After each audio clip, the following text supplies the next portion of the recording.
Welcome to Gilded Trash Podcast, where life isn't always polished, but it's usually entertaining. Every episode, we dig through the stories, the chaos, and the occasional dumpster fire. With a little comedy, a little honesty, and honestly, probably me getting myself into trouble by talking about something that I shouldn't. Visit us at gildedtrash.com for new episodes, Scott's upcoming comedy shows, and everything happening with the podcast. And if you want the behind-the-scenes nonsense, you're really that into it, or just the TikTok drama that Crystal somehow always finds herself in. Come find me on TikTok. I'm Scott. I'm Crystal, and welcome to Gilded Trash. Lanterns flicker, thunder rolls, Scott and Crystal on patrol. Back roads twist, the moon hangs low. Sasquatch tracks where the rivers flow. Welcome back. No, I don't want to. We do that every time. We're going to get copyright infringement if we keep using it. Well, that'll be the last time then. We're having beefaroni. I'm going to start doing that instead. Well, so I was going back and listening to old episodes of the podcast, and I was like, oh, you've sung that a couple times, right? No, it's been more than a couple times. It's been almost the opener of every episode since season 2, at least. I don't know any other way to welcome people back. It's just how you say it. I don't think it's copyrighted. I think it's actually past the time. It's from like 100 years ago. It's not. It is not. So today, well, if you are listening to this, it is after July 15th when the episode releases. It will be season 3, episode 7. Ooh, lucky number 7. It's after July 15th. We're in some sort of time warp. We are. Speaking of time warps, we're going to get into that later. One of my absolute favorite subjects. Glitches in the Matrix, time jumping, the Mandela effect. And speaking of listening to old episodes, we've talked about this several times, but it keeps coming back.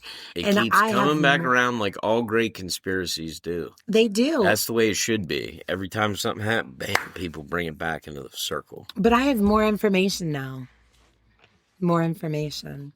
I don't know if everybody else has new information. I don't think it's new information. I feel like it's information that a lot of people knew that I'm just catching up on. So we'll talk about it.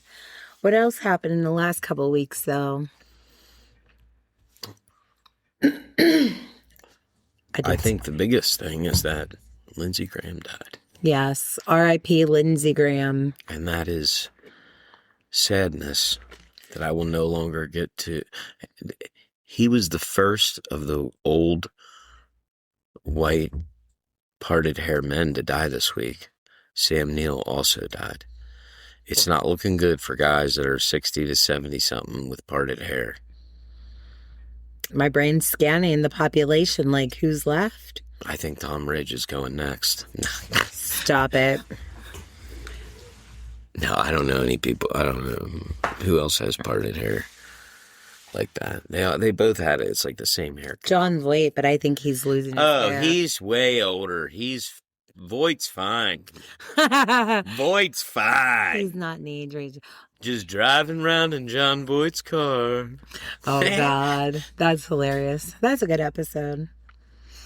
I love Seinfeld. I hated it at first. You don't like it? I don't like Jerry Seinfeld's voice in the middle of the night. And I didn't love it when we first got together, but as somebody who appreciates well-crafted comedy, I like it. What I hate about it are some of the ridiculous aspects of it, because I don't like ridiculous comedy. Well, I don't think it's ridiculous. I think it's real life situations. It amplifies because real life. I would beg that Larry David probably got himself in, not exaggerated, all of those situations. By virtue of being an asshole, sure. No, I get it. I get it because actually when I watch Curb, I could see how those situations arise. I feel like Seinfeld is just like a more exaggerated version. Seinfeld is just the tame version of Curb. It's like what you would present to, like, it's like the cleaned up version of Curb. Curb, you get the full on ridiculousness of Larry David, like, and how just insane. Maybe that's why. Maybe because on Seinfeld it's polished for TV, so it seems cornier than it would be if it happened in real life. Like, if this situation really happened. Right. And for whatever reason, the other thing is that George Costanza, what's his real name in real? Jason Alexander. I love him as an actor. I cannot stand his character, George Costanza. I cannot stand it. You're not supposed to. Can't stand you, Costanza. I can't. Did you ever see that episode? No. Because where his old gym teacher calls him, can't stand you. That's great. I never even thought of that. But, yeah, no, you're not supposed to like him. That's the difference between Curb and Seinfeld. George and Larry are the same character. Right. You know, like in the show, that's like based off Larry David. There's nothing endearing about George. Right. But Larry is endearing in Curb. Yes. That's the difference between Seinfeld and Curb Your Enthusiasm is George is not, there's no redeeming qualities. There's never an episode where I'm like, I like it. No, not one. Well, it's also purposely done that way. You know, Larry David had a very strict, no lessons, no hugs. You can't learn anything, and there's no, like, you know what I mean? Right. That was his rule for the Seinfeld because there's no lessons to be learned here. Right. It's not like some shows, you know, where they, like, try to, like, whatever. Bring it back to And he didn't want any, like, touching moments. You know what I mean? Like, he didn't want any of that. Well, there were none. Well, there wasn't supposed to be. Well, maybe the last episode. Even that, but Larry stopped being involved in season 8. Oh, okay. I mean, I don't remember a lot about the last season, but I'm just saying, like, well, there's a big debate, too, as to whether or not. So people argue, so Larry David's there seasons 1 through 7. Seasons 8 and 9, Larry's gone. So a lot of people, there's like Seinfeld purists, you know what I mean, that are like, once Larry goes, but it's hard to argue that the last two that's the yada yada episode. But you do see the writing style change. But there's like the yada yada episode. There's like there's a bunch of like classic episodes in those last 2 seasons where it's just like one thing after another is just so good. But you see the difference between Larry being there and not. Right. And I don't know that lore, so now I'll be more observant of it. Like, I'll pay more attention when I see it again. Because, I mean, we go through phases of everything with TV where we'll watch reruns of a certain thing for a long time. We've talked about this before. My favorite reruns are all in the genre of somebody really smart being able to solve things. This brings me to my next great idea. You know, I have some great craft drug stores. I have great ideas. My next is a customizable app for TV where basically you make a channel. So that way, like a playlist, but you have access to all your different things. Because what I want to do is, like, I love, you know, like not having to think about it and just turning it. So I could just turn it to my channel. And I would like for it to have like a nightly Nick at Night lineup. Like 2 episodes of Seinfeld from 8 to 9. 2 episodes of King of Queens from 9 to 10. You know what I mean? And like have it, and it would rotate. You let it know what your lineup to be, and then it'll plug in the different episodes. Chappie just has been spamming me this week with, there's a code agent now that writes code so that you can build apps. So you just need to build the app. Right, but I mean, you would have to create connections to TV services and get service. I would rather just sell the idea to Comcast. Right, exactly. And be like, take all the things, you create what's called the Comcast custom channel. Look at you. Don't be selling your I know. patentable idea. Let's take that one to Shark Tank. But so what else? Hot off the presses so Lindsey Graham was hot off the presses, Sunday night or Saturday night into Sunday. Tom Segura. Oh, yeah, and Christina Pierre getting a divorce. Yeah, Lots happening in the 18 years world. of marriage and they're getting a divorce. Yeah. I'm not gonna say I was surprised. Their kids on are that one. older. That's what happens. Yeah, You see it all the yeah. time. She was If a reality TV People star. either make it past, that's like the dividing point. Once that happens, if you make it past that, then you're going to be together Right. forever.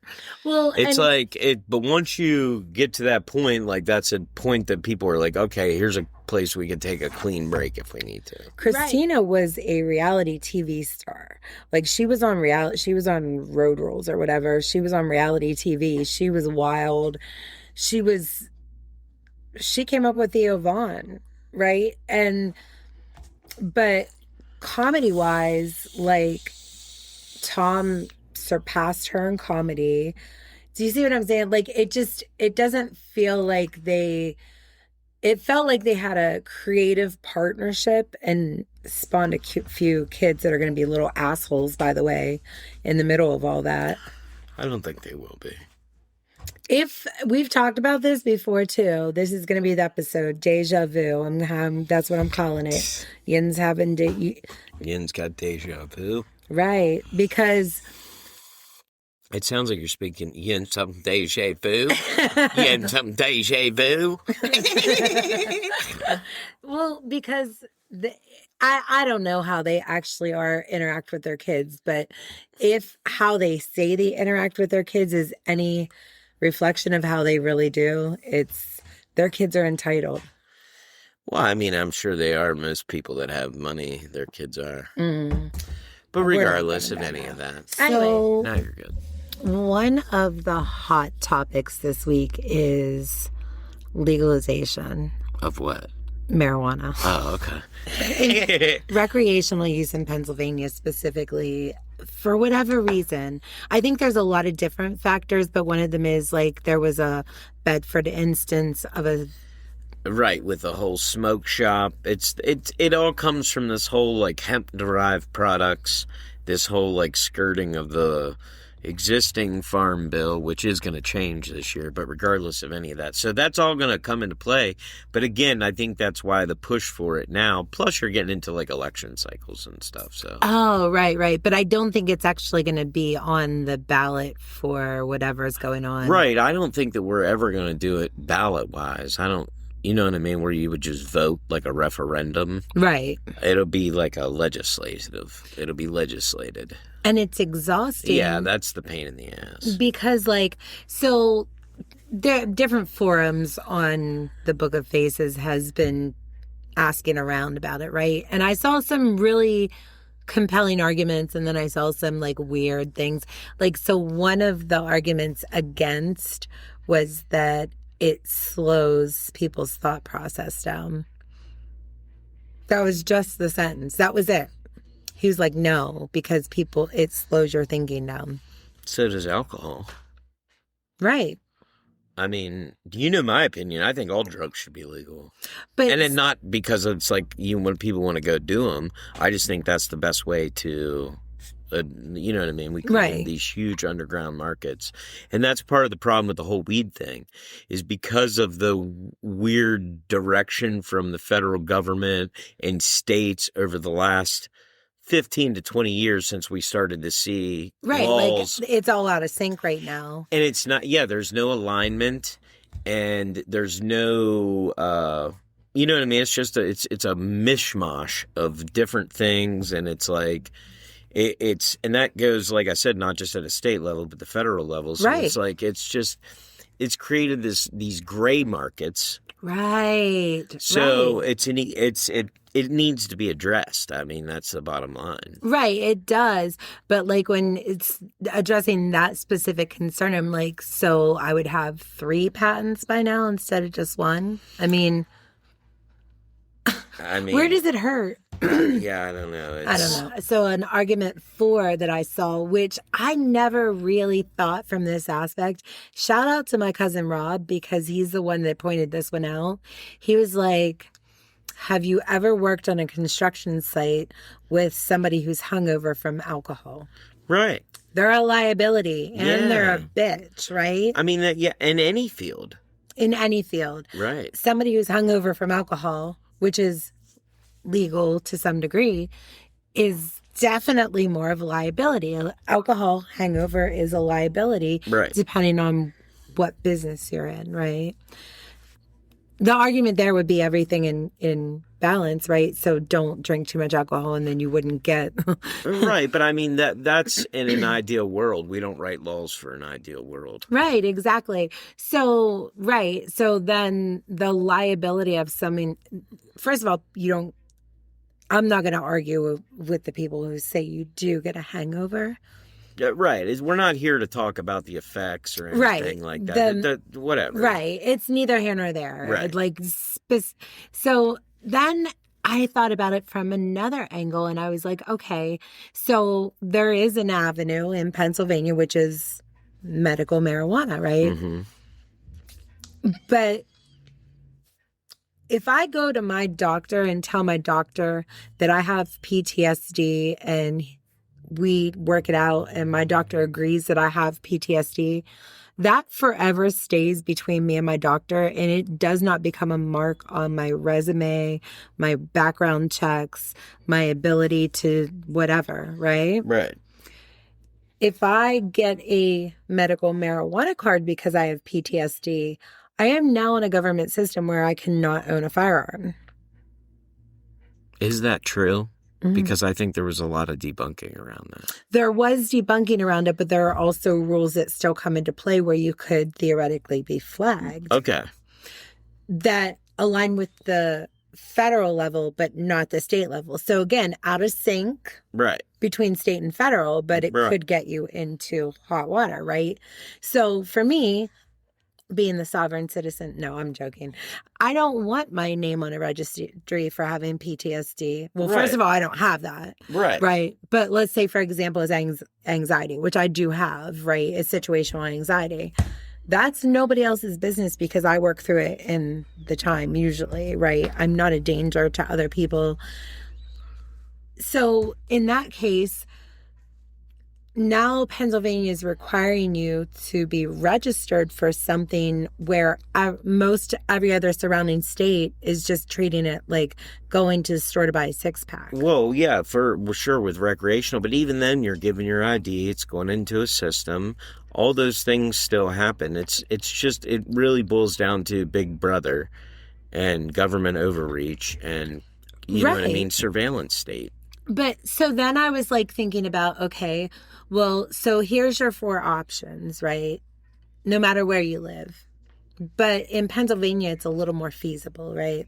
So no matter where you live in the country, the federal law is always, right now is going to mismatch the state law. Mm-hmm. So that's always a consideration, right? So if you're a government contractor, for example, or somebody who gets P-tested, right, it doesn't matter. You have to comply with federal law, right?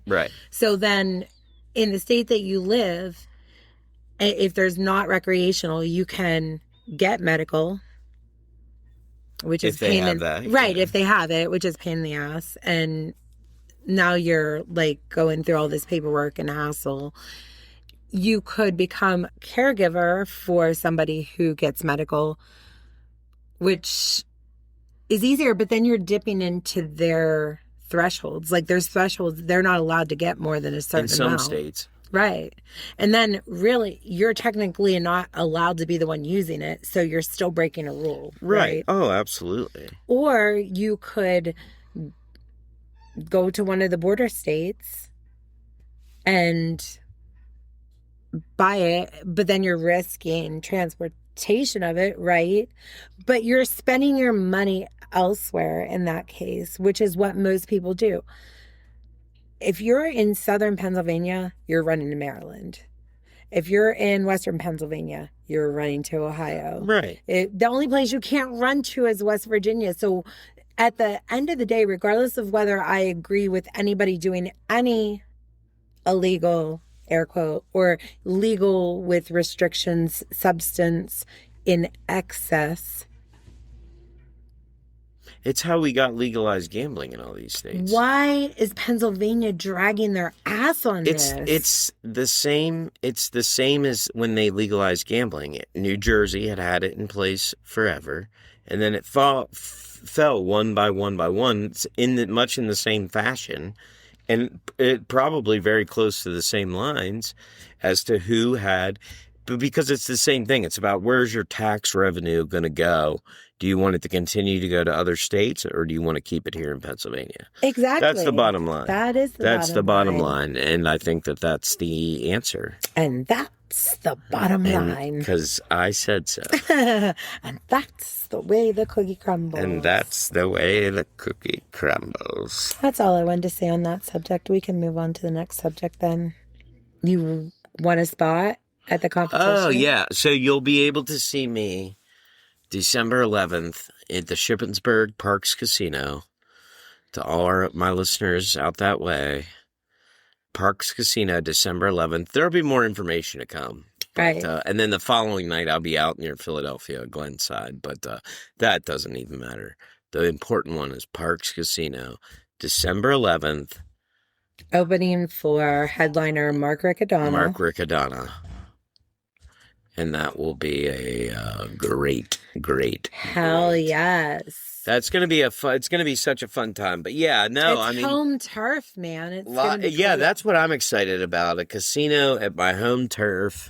Yeah. That's just good stuff. Right. And a show that we don't have to put any work into. You just have to be really good at stand up.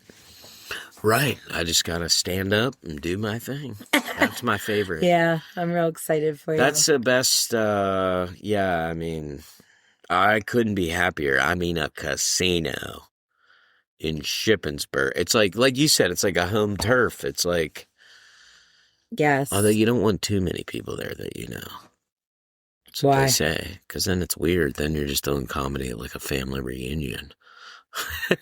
Trust, there's gonna be enough people there you don't know. You know, we were talking about. I'm not going to get into it because it was a side conversation. I was going to go down a whole thing. Go ahead. No, okay. No. So last episode, we talked about the bunny roll divorce. The bunny roll. That sounds like a delicious snack. I know. I'll have a bunny roll. It sounds like some sort of. I bet it's got sprinkles and marshmallow and little chocolate things on it. And it's rolled up like a Swiss roll. Hell yeah! But it's called a bunny roll. They only make them at Easter, but it's just a Swiss roll that looks like a rabbit. Yeah. Walmart. Come on, Debbie. Come on, Debbie. Walmart does have those. No, they come with little plastic bunny ears. Yes, they do. It's a rolled up cake, and you can get chocolate with white icing. No. That's big. Oh, you just want. I want a little baby, little Debbie. Ooh, I want a little Debbie with peeps for ears and things. Peeps for ears. Yeah, like bunny ears, but make it out of marshmallow peeps. Oh, just the ears of the bunny peeps and the on the butt, Swiss roll and the tail and the little tail. Those could be peeps. And you could put the same little smiley face that they do on the peep. You put that right on its pooper. Stop it. No, but I'm saying you're acting wild. The Swiss roll. No, you put it on the Swiss roll on their face and it would have, or you could just glue a peep. Like you could just. Here's the thing, little Debbie. Deb, you and I go way back, Deb. We grew up together. And I know you're listening. I know you're a big listener. I see your Deb here, just checking in. But Deb, if you're listening to me, you might have to talk to Big Debbie on this one. Get the decision. Big Debbie calls the shots. Little Debbie runs the day to day, but Big Debbie calls the shots. And she's, so talk to Big Deb. And Crazy Aunt Debbie's usually the one with the ideas, but Scott's bringing one to the table today. I'm bringing one to the table today. Take Big Deb out for bingo and introduce us to her slowly. Maybe take her out to Texas Roadhouse.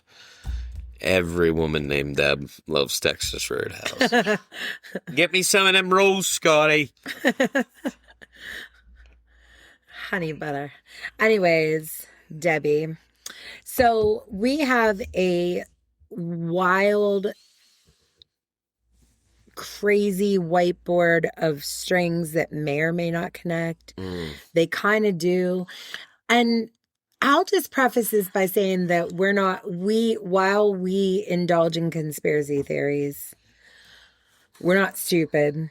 We're both logical, discerning people. We don't know what we don't know, right? Right. So that's just my little disclaimer into this, because the grand theme is that by virtue of being A conspiracy theory. no C level famous, B level famous, bottom of the A list famous, these people all are going to run into each other, right? Right. So I just want to lay that out as the preface as we start to talk about this, right? I don't even know where we want to start. Like, which layer do we want to start at? Well, let's start by saying, too, is like, with conspiracies, like, I love a good conspiracy. Here's the thing is, I don't know anything. Period. Like, I don't ever, me, I'm not hardwired on any beliefs. Like, Right. I don't have, like the moon landing. I don't know. You could talk me into it either way. Right. I'm trying to think here. Flat Earth. Flat Earth, no. No, right. I can't buy that. They almost had me talked into it one time, and then I got pulled back out of the depths. Well, no. Because science is science, and that's the thing is, like, has science been found out to be wrong in the past? Sure. Yes, but not so far off. Well, here's the thing is, the problem with Flat Earth is it delves into a very particular part of Christianity. It ties back to, like... Oh, okay. So, because then it gets into, like, the firmament and all this stuff about... And I this like is to all picture descriptions. the firmament. It's a cool visual to It's have. like, these are descriptions from the Bible, though, or something, or somehow, I don't know. But I just know that it delves, like, into this very... Here's the thing is, I just don't think that you have to... Stay with us. We'll be right back. All right, guys, quick break from the chaos because we need you, yes, you, to send us your weird, your cryptid sightings, your UFO encounters, your I swear this house is haunted moments. We want them all. And don't just yell them into the void. Go to guildoftrash.com, click the contact link, and tell us everything. This is your chance to make us pack up a car, drive 6 hours to the town that you live in or grew up in, and wander around in the dark while I question my life choices. True story. If you've got a skunk in your backyard, a ghost in your attic, or just saw something in the woods that you can't explain. We'll bring the cameras, the coffee, the bug spray, all of it. The jerky. The jerky. Exactly, but we can't come to you if we don't know about it.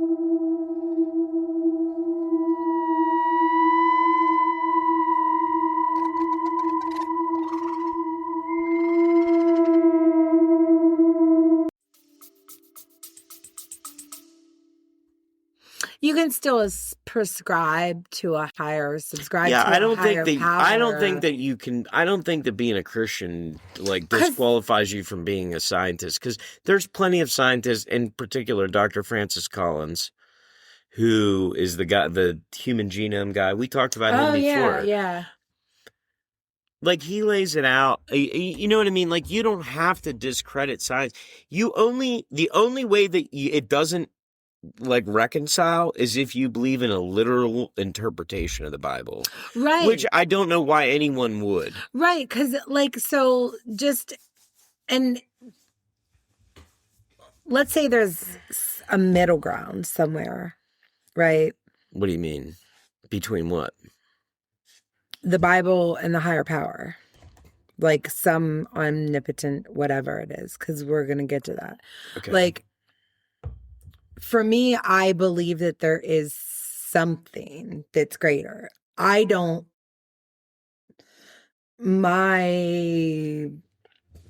articulation of that thing is not like a physical human entity No, right, I get that. that thinks like we do or whatever. Do you see it? Like, right? But so regardless of all that, because it's not a theology conversation, but Right. it will always circle around it for these very reasons. But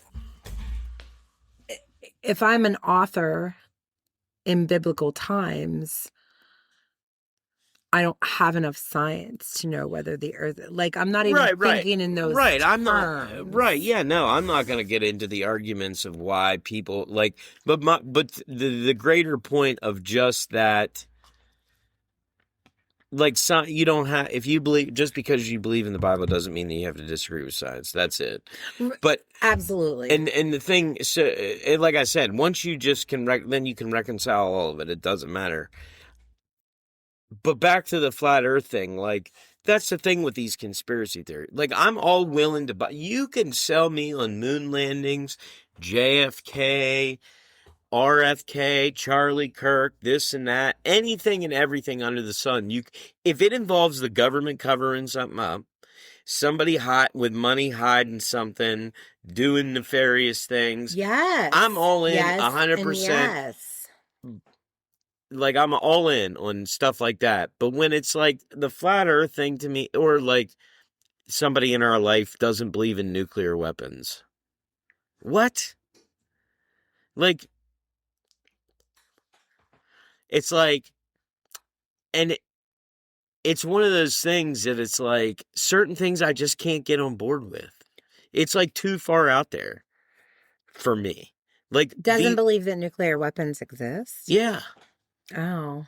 You weren't. We'll talk about it later. I'm not going down that, but right. I thought you were here for all that. But regardless of any of that, I'm just saying. But that's what I'm saying, though. You immediately know on the surface that makes zero sense. Right. It's kind of like me with the flat earth thing. It just doesn't make sense for everything that we know about everything. Right. Every other celestial body is circular. Why would ours be unique? And I'm not getting into all that. Well, that's the one that I keep arriving at, is that alone, like every other celestial body.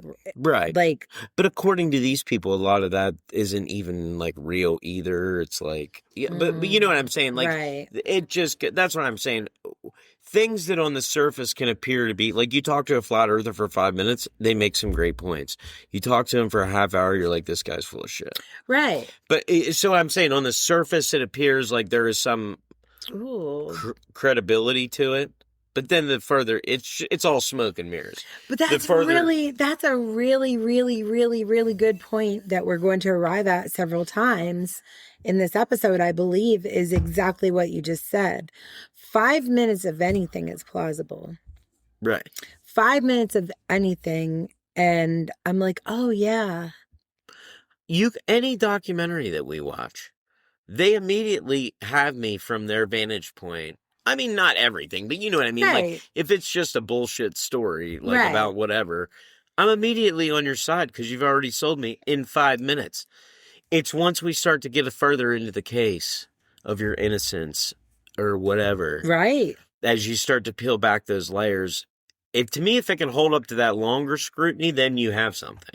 Right, exactly. Well, but here's the thing, though, is look at how complex even the Gypsy Rose case was and how much the documentary made you really mad on behalf of Gypsy and really sympathetic. And now, like, the more you get to know about her and what all, like, the scores of evidence that pointed to she was complicit, she was not abused, they were scamming, Gypsy was a little fucking brat. Like, it all piles up to this, like, I don't even know if I can feel bad for her. You start to see a bigger picture. And that's what I think anytime you have one of these, it doesn't just have to be cases, but that's what we see a lot of is like people proclaiming innocence or whatever. You know what I mean? In a crime, it doesn't have to be that, but there's a lot of really good examples of that. In particular, you think of like Making a Murder with Stephen Avery. Now, I know that the film has come under a lot of scrutiny. We watched the first like season or whatever. Yeah. And it was okay, and like Yeah, it was all right. yeah, like you got me, but like they later I know that it came under a lot of scrutiny, like I said, because Again, the way that Netflix presented the case. well, the filmmakers, it's not Netflix. Netflix Right. lets you do whatever you want, but well, that's exactly the it. filmmakers, The producers of the whatever. it was. right? Yeah. So Netflix just gives you a platform, which I will say that, and people get on That's Netflix. awesome. No, but that is Netflix awesome. presents all sides. If you want to watch this kind of stuff, you can watch it. If you want to watch something else, you can. Right. They are very much into giving a platform to all things, whether you like it or not. Right, absolutely. And that's the First Amendment. That's what a streamer should do. But regardless of any of that, but a lot of people criticize the Stephen Avery thing. Then after that, or you look at a trial like Adnan Syed, where right. Adnan Syed, I said it weird, Adnan Syed, or is it like there's Adnan Syed? Now I can't even say it. Adnan Syed. Rabia says Adnan. Adnan. Yeah. Adnan Syed. Yeah. Yeah. It's very funny how that it can really trip you up there with those enunciations. And like that's a great example of one where I think that, me, a lot of times I think as our judicial system should always err on the side of caution. Mm-hmm. In that term, like, I don't think if you have, like, I'm all, me, I have a very advantageous, like, adversarial relationship with the criminal justice system in this country because of the way that it's like, there's no justice. But regardless of any of that, the point being of all that is that, you know what I mean? Like, I'll rule on the side of caution on that. But that's the one case, like, that I still, it depends on which day you ask me. You know what I mean? Really? Because there's no doubt in my mind that it was not him. See, I don't. Some of this, there's a lot of stuff that just doesn't make sense, though. Like, why did he lie about the car? Like, you know what I mean? There's a lot of really weird things that, like, he did, and that, like, I can't say for sure. I can't say beyond a reasonable doubt either way. Right. I think that's very much, and like I said, there's some days, and I lean towards, but here's my thing, though, is I would always fight for his innocence, because you shouldn't be convicted if even I'm unsure. And other people, after years and years of review. Right. You know what I mean? Like, it shouldn't be, like, there's no evidence to me. Right. There's no evidence that he did the crime. But how long did he end up doing in jail? 30 years. He did a lot. I think it was like 20-something. Right. So, like, in the grand scheme of things, even if he did do it, he paid his time. Right. And I hate to say it. And people be like, oh, victim. This is the world that we live in. In Ireland, you only get 7 years no matter what. This is the world that we live in. Anyways, that's not even what we're here to talk about, right? But that's how it all piles on. So, so you were, as usual, bringing me the good stuff, right?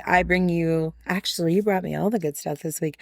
You brought me Tom Segura, but you were watching Shawn Ryan show, and Candace Owens was on. Yeah, a lot of talk about that, and I think this sort of goes back to the 5-minute thing. On the surface, Candace appears very reasonable.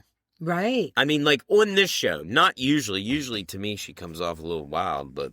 Right, like on her clips. But I thought on Shawn Ryan... Well, first off, Shawn Ryan doesn't push back. We already know this.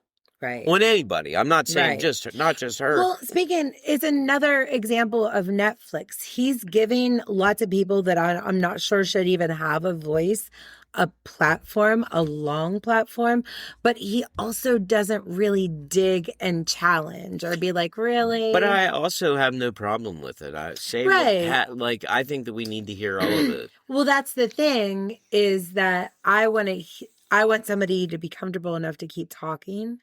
So it's cool that he doesn't push back. But I also think that there's a middle ground where he could like a little bit perhaps and just give somebody the outlet up front.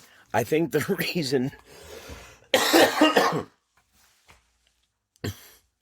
reason that he doesn't is as an interviewer, if he doesn't agree with you, I think he gives you the rope to hang yourself. I mean, And I think that's the key, is because people like really open up to him, even people like Hunter Biden that he may not necessarily agree with, politically or whatever. But there's like when I think about in my real life, my brain works by giving examples. mm-hmm. And I want to throw it out there, but it's also not probably the best example. But Carl, for example, when we first moved here and bought this house, I was anti-Trump. I was like coming out of being like really, really, really like probably going down a crazy path with being too woke to coming back to center, but I was still fucking hated Trump. And Carl, our neighbor, I can't say that, Carl, our neighbor. So he's the character of a MAGA Republican or whatever. A character is a good word. So he's from shout out Carl if you're listening. Yeah, hey Carl. I don't have nothing against you. She knows. No, I'm teasing. I don't. But no, I know. But that's teasing. The point I'm making, though. Right. So I feel like he would have been friends with Alex Pete Keaton. Yeah, he's from Family Ties, right? Do you know that analogy? Yeah. Okay. He's a young Republican. Yeah. And he's always talking about Reagan and stuff. But I feel like that's who Carl was when he was a teenager. Yeah, very enthusiastic. I don't even know if that's the thing. I'm not going to get in here. Right, but regardless of all that. He's the template Republican. He's friends with Maricopa Joe. I don't even think he's the template Republican, though, but he's, like you said, a character. He's a character of a template Republican. There you go. Yeah. There you go. I want to make it clear that this Republican. Is right. Like he's all the things that like you think, like you would say, like a stereotype. Exactly. Rolled into one. Exactly. However, because I enjoy collecting people data, I was like, let's invite him to our parties. He owned a whole church, or he still does as of right now, owns a whole church right down the block from us. So we invited him up for picnics and we saw him out and about and karaoke and talked to him. And I actually enjoyed having conversations with him. So that's like the kind of thing that I was getting at, is that in real life, we can be in the same room and listen to people that we know are fucking bullshitters, that we know are talking about things that we don't want to talk about, that we know have beliefs that we don't have. And then also that think things that are fundamentally wrong. I'm also not going to argue with you. Right. About facts. I don't give a shit. You know what I mean? Like, we're talking about the Steelers. That's all I care about. Right, exactly. You know what I mean? Like that's the thing, is people are no longer able to, like, overlook their differences. Again, and this is just, it's all heightened because of the internet thing. Yeah. You know what I mean? Like, it goes back to my joke about the whole voices thing. Right. Everybody needs a voice, yada, yada, yada. But. Great callback. Well, because I'm going to use it. I was thinking about it. I've been working it in my head. No, I meant to yada, yada, yada. But anyways. Now I forget. Not everyone needs a voice. No. Before any of that, what were we even talking about? What we're bringing it around to is that Shawn Ryan's soft in an interview. That's where we started. Okay. 10 minutes later. Right. But that is a fair assessment, though. And I think that with a lot of these podcasters, and, you know, I like the more in-depth ones where they really get into, like, other stuff. Shawn Ryan is sort of like what I call, like, podcast 101. It's great, on some things. because he's not going to give you a lot of pushback. Again, he's just going to let you talk. And I enjoy the show. I'm not knocking it. No, in any I way. absolutely love it But because I'm I've just saying, learned a lot on his show. And I'm not knocking it. It's whatever. He's that type of interviewer. It's just an assessment. It's not a critique. He's collecting information. Yeah, but I want to see the follow-up later. The point being, though, with Carl and with Candace Owens or whoever, goes back to what we were just saying about the 5-minute thing. You had me for 5 minutes, but under further scrutiny, does what you're saying hold water? And I think when you allow someone to weave their own tale and allow them to speak present their argument with really unopposed or unchallenged. Unchallenged. It's going to sound much stronger than what it actually is. So, but if you're somebody like me that holds up with, and like I said, every great conspiracy theory, but I just think that they're on the wrong track, but regardless of any of that, you know what I'm saying? With the Charlie Kirk thing? Yeah, but I'm not going down that whole road. I do want to get there. I don't because it'll get very in depth with the things that I'm into right now, and I'm not fully versed because I feel it's still one of okay, but I want to touch on it high level because I got some. Well, high level, sure, but I don't want to deep dive it right now. No, I don't want to deep dive it ever because we'll know when we know if we ever know. Well, we definitely won't know. You never know these things. That's part of the great conspiracy. Seriously, though, a great conspiracy is a great conspiracy because you never find out the answer. Right. You know what I'm saying? That's what makes it great is that it's so great that you don't know. But and can never know. But the point being, back to the Charlie Kirk thing and back to is you take these nuggets of truth. We talked about this. Yes. It's been the fucking recurring theme of my life. You take these little kernels of things and then they expound upon them. And that's why they sound reasonable, because they take pieces of the truth and they frame it in such a way as to fit their narrative. Yeah, absolutely. And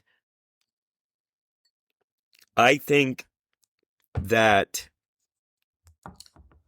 the true people, I think there's a large swath of the podcasters and stuff that are looking into this that all have kind of the same idea, and I think that they all think the same sort of thing. Okay.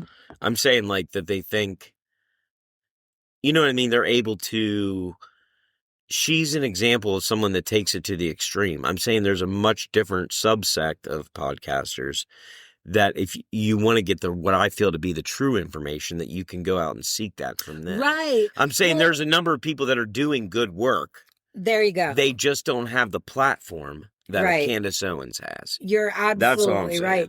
And so, which brings me to another thought that I had earlier while we were talking about something else on this, is that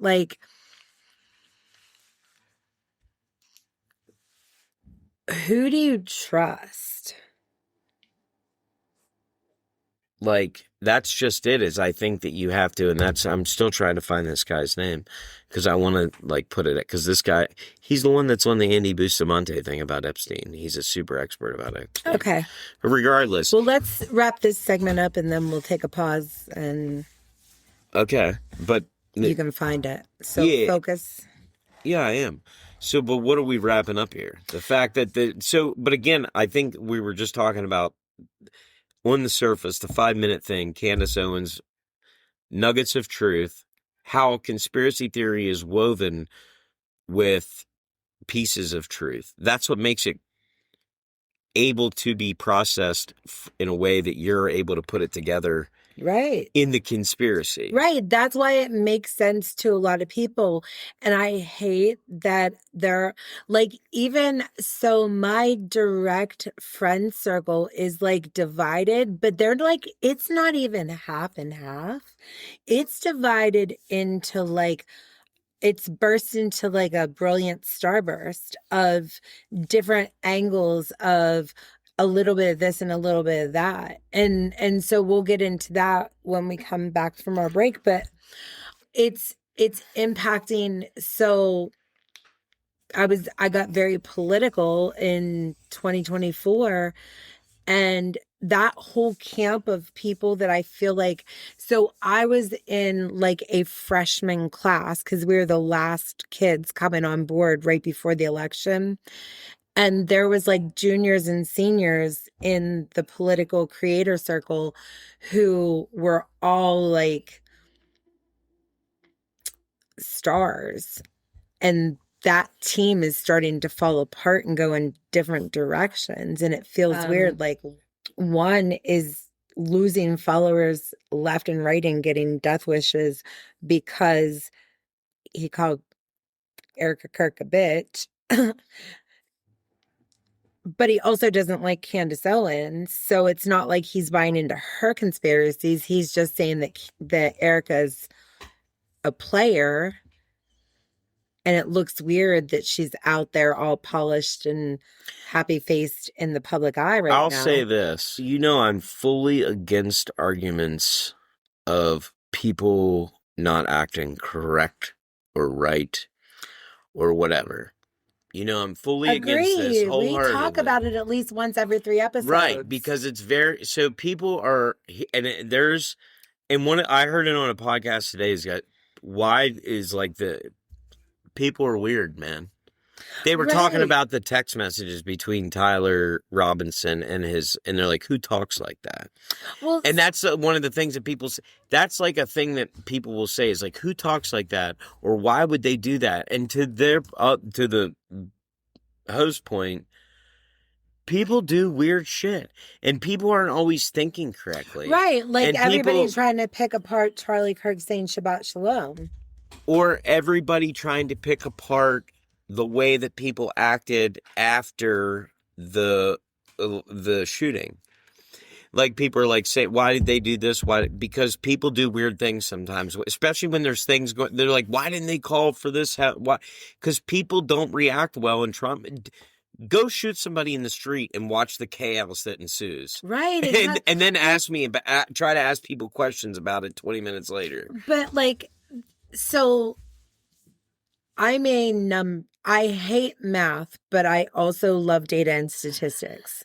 Statistically speaking, the variables in any situation where there is an environment, more than one person, etc., expounds exponentially because each person is so different. And when you layer in all the generational nuances of how kids act, that generation might not act like that, but kids that are like my kids' generations are 2 different generations, and they're both equally weird for different reasons. And the point also to that, like, it's easy to say, oh, put yourself in someone else. You can't. Not truly. You can try to think about how you would think about it or whatever, but like people are not like right. And so many different levels of intelligence. You know this just from the conversations you have with people. Right. You know that not everybody is like all there. Well, what do they say? The mall's open, but ain't nobody shopping. There's so many people like that you talk to that like they're not even. Well, so like there's so many examples this week. There was an example where I showed you the video. There was a plane, a Cessna, that wrecked into a radio tower, and it was just hanging there. Well, listening to the audio call, the pilot was really calm when he called it in, right? There was another one where the kid had just literally survived the tornado. Like it threw him around his living room or his kitchen or whatever in a trailer home, but he got knocked around and survived. And he's like on camera, like, yo, I just survived this. Mm-hmm. And everybody's like, how the fuck? I want the level of Lexapro. No, y'all. First of all, a pilot is trained to stay calm. Right. So a pilot calling in, hey, we're hanging in midair, we're about to crash. They're used to most people can't even think about reacting in flying. That alone is too much of a scare. These people do this day in and day out. Right. They understand. Right.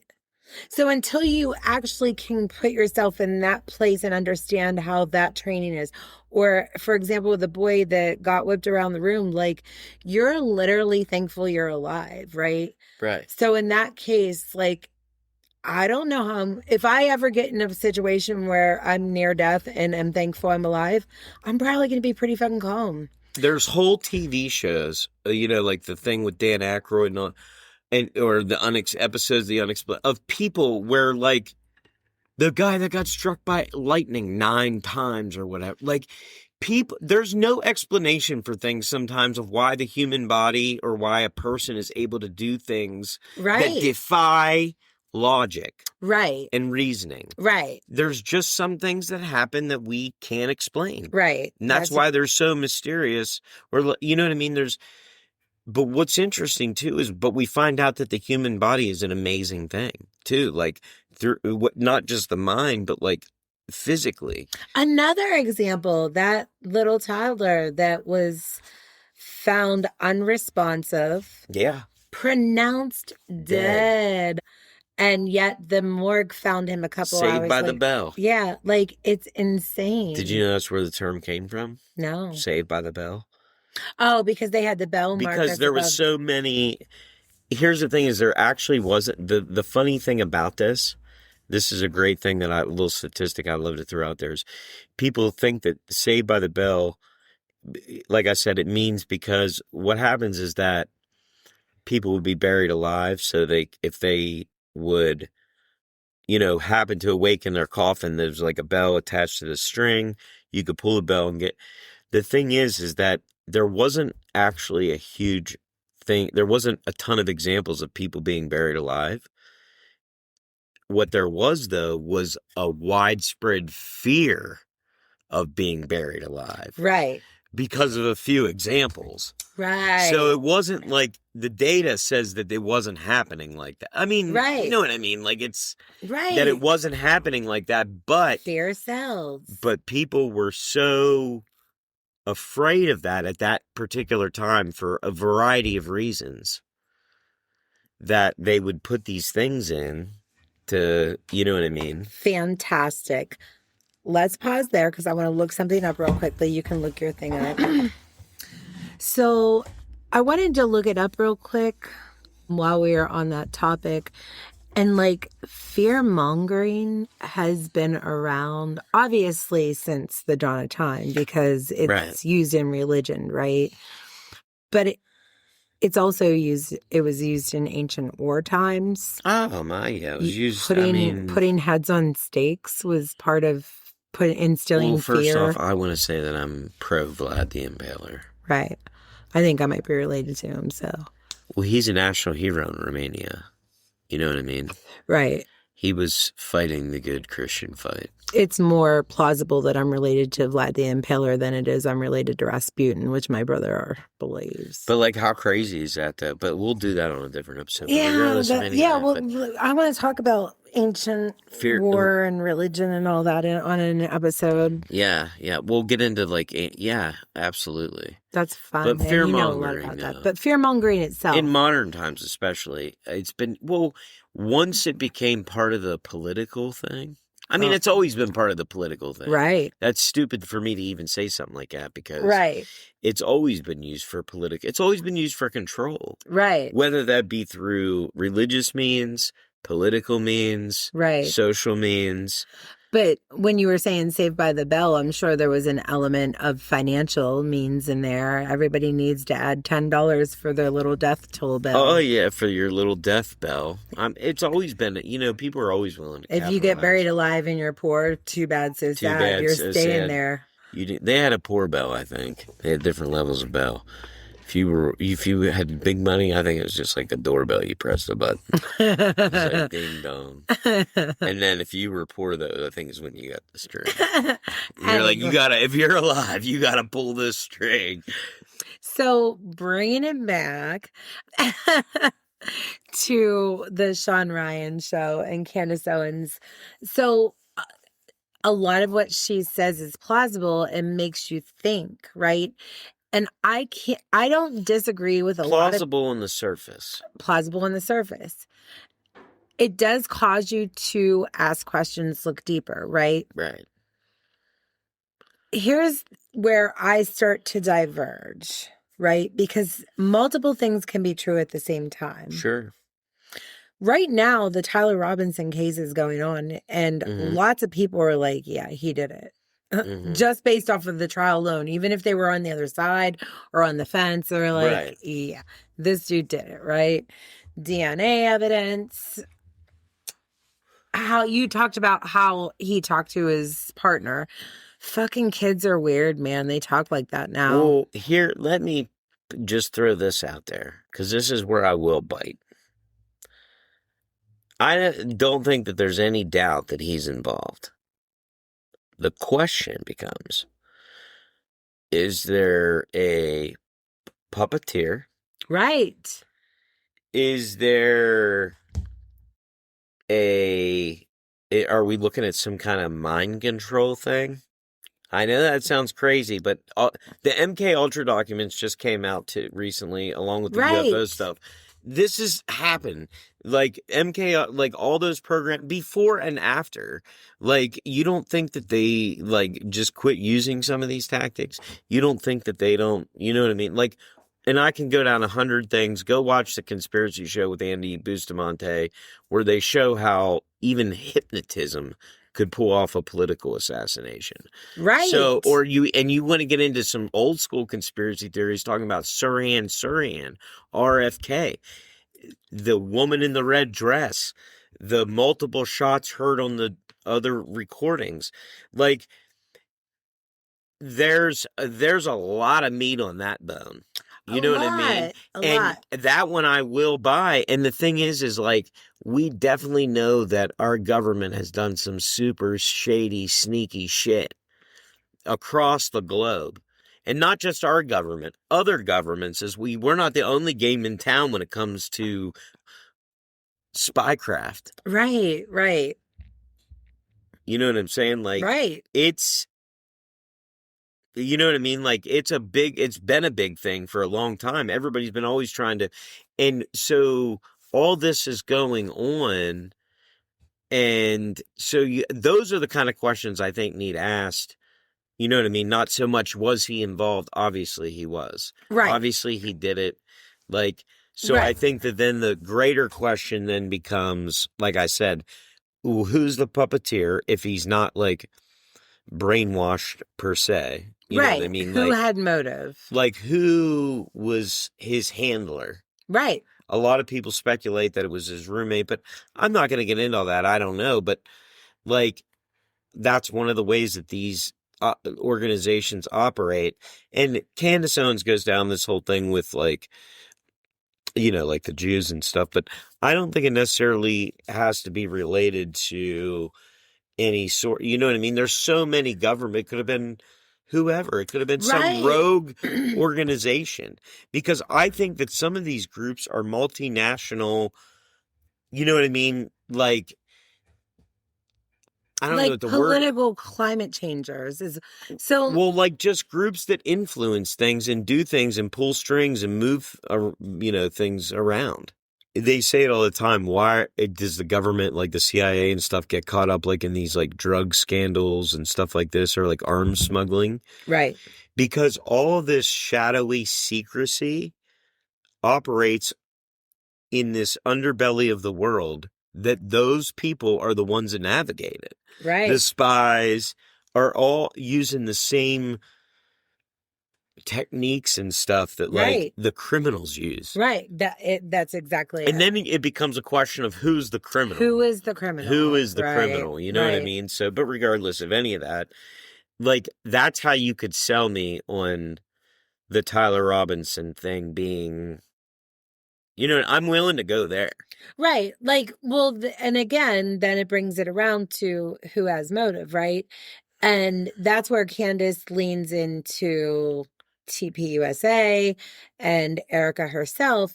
And that's where I'm saying, here's where I kind of diverge into one of those points on the star, because there's a middle ground for me, right? Do I believe that Erica Kirk is a narcissist? Yes, I do. I do.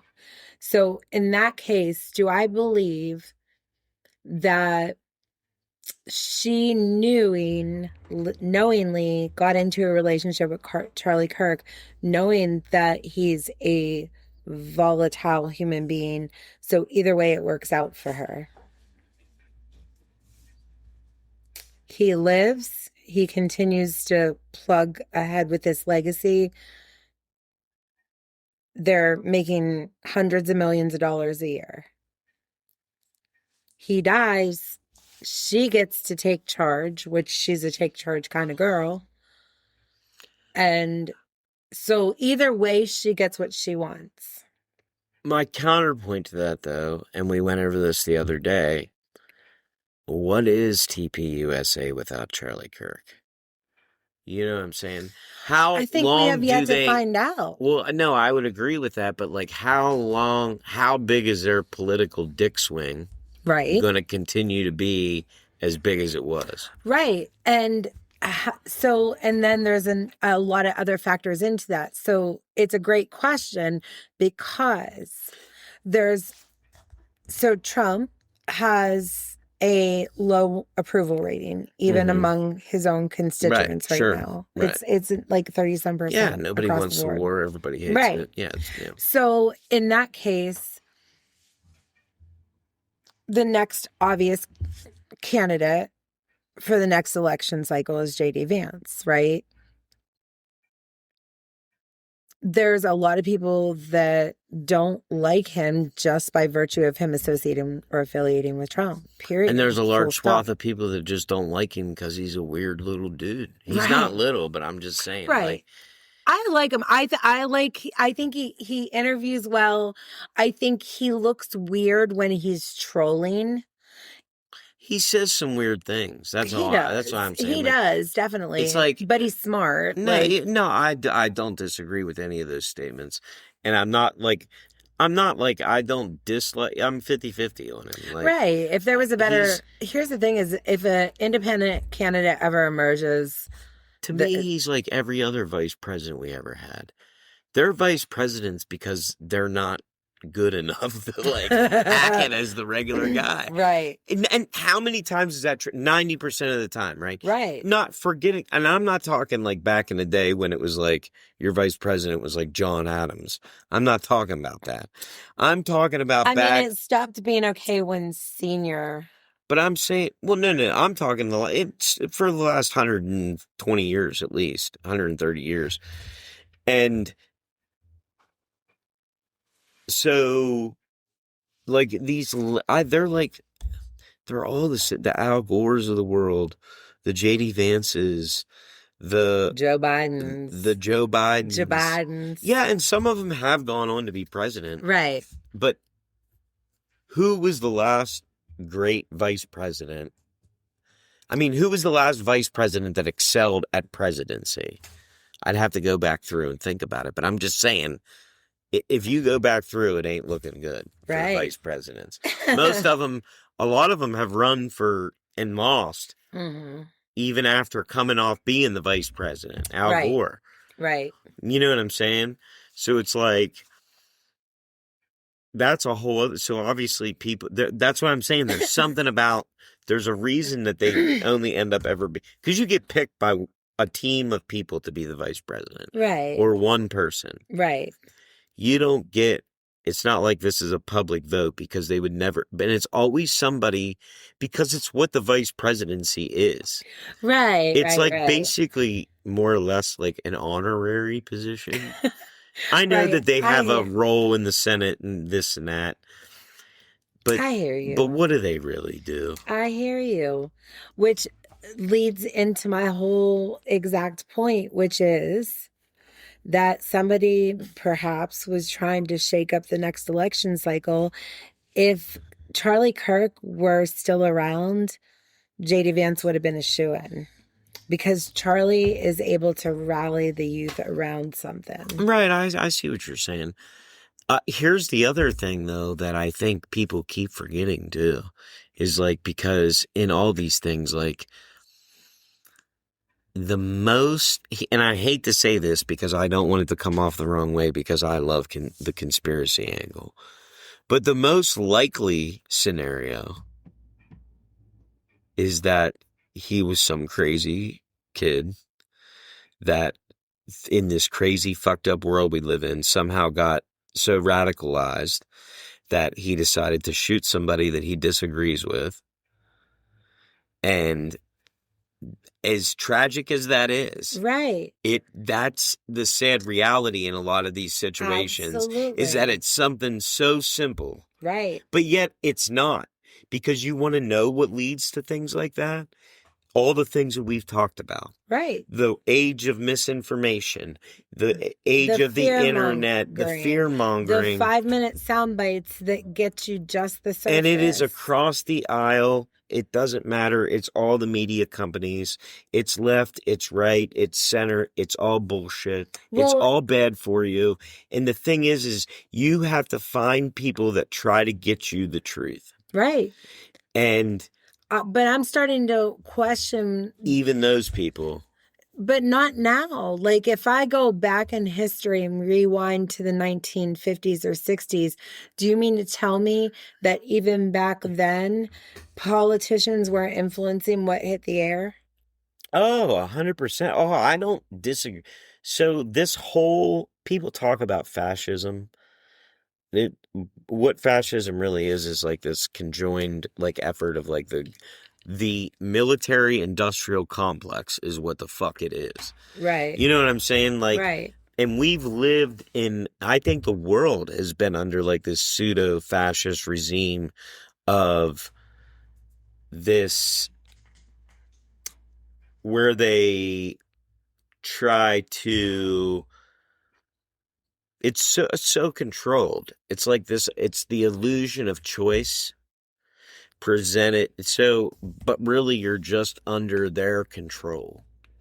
Right. You know what I mean? You're in this system. You can't escape it if you want to.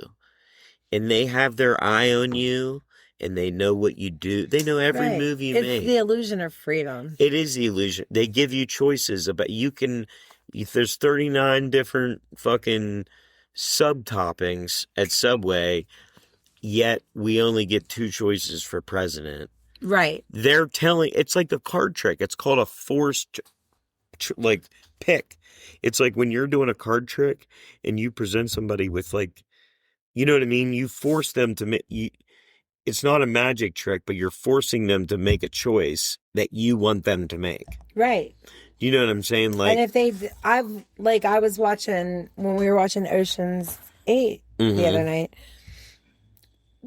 that card trick where the 3-card money. Yeah. If they pick one and it's right, then it's right. But if they are, or whatever, you always pick up the other 2. You always like reverse the decision somehow. Because I was watching somebody do cards the one time and they were saying, pick this. Right. And then they picked up, it's that counting game where you can get back to the right exact card. It's all, yeah, that's all card tricks are, is like little memory tricks and like little like things that like little number games and shit like that. And but it's based off of mental statistics. sleight of hand. Right. But they take that to like a greater degree. But that's what I'm saying. Like it's all control. And I don't want to sound like the super tinfoil hat guy. I mean, even though, I really am. I mean, to even go on a rant like this, that basically we're like, I don't think you are, though. No, I don't think it's crazy. To me, it seems like the most rational thing. Right. It's so, ever. Like, if you don't believe that you're being controlled, you're by everything around you, and you don't think that anything, and like the people that truly like escape the system. Now, this goes especially for like our country, but I do believe that there's countries where like the technology isn't there yet. So they're not at, but we're talking about in the middle of like Africa. Right. We're not we talking just read about like, that one off the coast of South Africa. There's like a tribe that's like protected. You can't even go within. Right. Yeah, but I'm saying like that these people aren't like a victim to this, of this thing that we live in, but we're all subject to it. Right. You can't escape it whether you want to, because you have to live. Right. You know what I That's mean? exactly Like, it. So then you make the conscious decision to accept it and just be like, I'm going to make my life what I'm going to make what I'm it. going to make it. But Exactly. then so even the people that accept it and say that, then some of their morals and characteristics come into play, because there are people who accept it and say, I'm going to fucking pounce on every person and take advantage of everything. And I'm going to do me. I'm Right. going to look out for me. I'm going to take advantage every opportunity that's presented to me. Right. Regardless of like its impact on those that around me. Right. And then you start taking in all it's just so, which is why you cannot gauge somebody's reaction, because Right. there's so many different templates that yeah. there are archetypes of people, and then they divide down into templates of the archetypes, and then they go further in there. But then it's just like looking at a family tree a billion years back. It's so explosive. If you want to know how people about acting right after a murder, go watch every episode of Dateline ever. Right. Where they've got, and there's, 37 seasons of Dateline?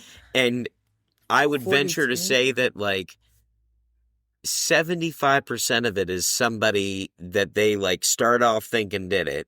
Right. Didn't do it. And the cops say they weren't acting right. And it might not be the cops. It might be other people. But people are like, they weren't acting right. They did this. Remember that weird guy that his dad was missing? And they thought that he killed him, and his dad wasn't even dead. He was just on vacation or something. And they're like, this guy wasn't acting like how a son should act if his father was dead. And they did all this stuff, and then it turned out his dad wasn't. They were so convinced that they charged him with murder, and then turns out he was alive. His dad wasn't even dead. I mean but that's what I'm saying. But they were so convinced based off of how he was acting, that he wasn't because he was like spending money, right, and like doing all this stuff, and they were like, he's not acting right. He's not acting right. Is he acting like somebody whose dad just died? And they were like, no. And they ended up charging him with murder, and then turns out his dad was fucking alive. Right. And living his best life. There's 37 seasons of that. We've heard it 1,000 times. And I'll say this again, and I'm not knocking the cops. Because you see them, but it's like I say this all the time, it doesn't matter the profession. It's a majority don't know what they're doing. Whether that's doctors, policemen, healthcare workers, the people, we interact with these people, or McDonald's. Right. We interact with these people on a daily basis. And you talk to them, and you know who's on the level and who's not. And we see people, we are able to see things. Just look at the data of like medical mistakes, or like lawyer mistakes, or cops messing up, to see it doesn't take a rocket scientist to figure out that, like most things, of course there's people that are good at their job, but there's equally amount of people that are that bad at their job. You know what I'm saying? More. Like, if not more. Right. Right. More likely more. Right. In today's society, because there is some that are just like average, that don't really fall one way or the other. They're not, you know what I mean? Right. But like, they do their job. They don't do it more than expected or less. Right. They just show up every day. They're reliable workers. Right. Right. For that middle ground. Right. They're not going to solve a big problem for you because it's not, but they'll get you through in a pinch when Susie calls off. When she can't get in because it snows, they're there. You know what I mean? So, yeah, I don't want to go too much further down that rabbit hole, other than to say that there's still more strings to put on our whiteboard. Oh my goodness, gravy. So just a quick thing. If you want to get into Jolie and Dory podcast, I highly recommend that. If you want to not only find out the truth about he does a very good job of digging. It's not just on the Charlie Kirk stuff, but like on Epstein. He's so good with that. He knows so much about the Epstein stuff. Like Andy Bustamante had him on that conspiracy show. Nice. And he's just a podcaster. Right. But he's just so well researched. Right. That's crazy that he's like that, you know what I mean, considered like the expert because he's just spent that amount of time digging into it. Right. And I mean, speaks volumes. If somebody puts that amount of time and he's smart and he asks questions and he's very rational. Right. Like in the way that he assesses things and even his own bias or whatever. That is what I love about the modern podcast world is that us oddies and nerds have somewhere to like back in Plato's time, they had forums, right? And we talked about chat rooms the other week.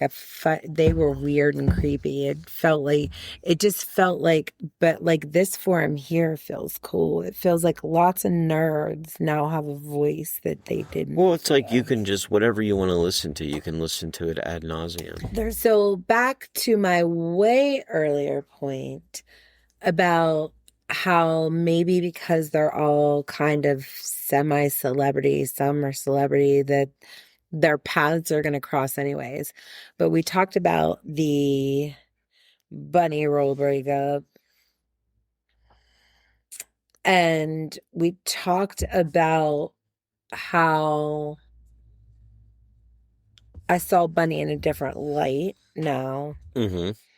Well, then after that, I don't know if I talked about this last week or the last episode, but I went down the Nicole Arbor rabbit hole and I'm not even going to try to unpack that whole thing. But Nicole Arbor, again, is like if you listen to 5 minutes of her explaining herself, it doesn't sound plausible, but she put out some half-hour episodes on TikTok where she told the whole story. Like, here's what happened at this block of time. Here's where I was in my life. Here's what happened in this block of time. Here's where I was in my life. So then I was like, okay, maybe. So first of all, I found out that Jelly is just a complete dick face. Like, fucking spit in this girl's face, fucking pulled guns on her, ran her out of several establishments that she was invited to appear at. So this is all widely documented. This is not her just... Right. I'm with you. So a lot of like really fucking dirty shit and I'm like, for what though? For what? Because him and Ryan Upchurch were that good of friends? Like they were bros? Right. Or like, what's the reason? And then I was like thinking about it and I was like,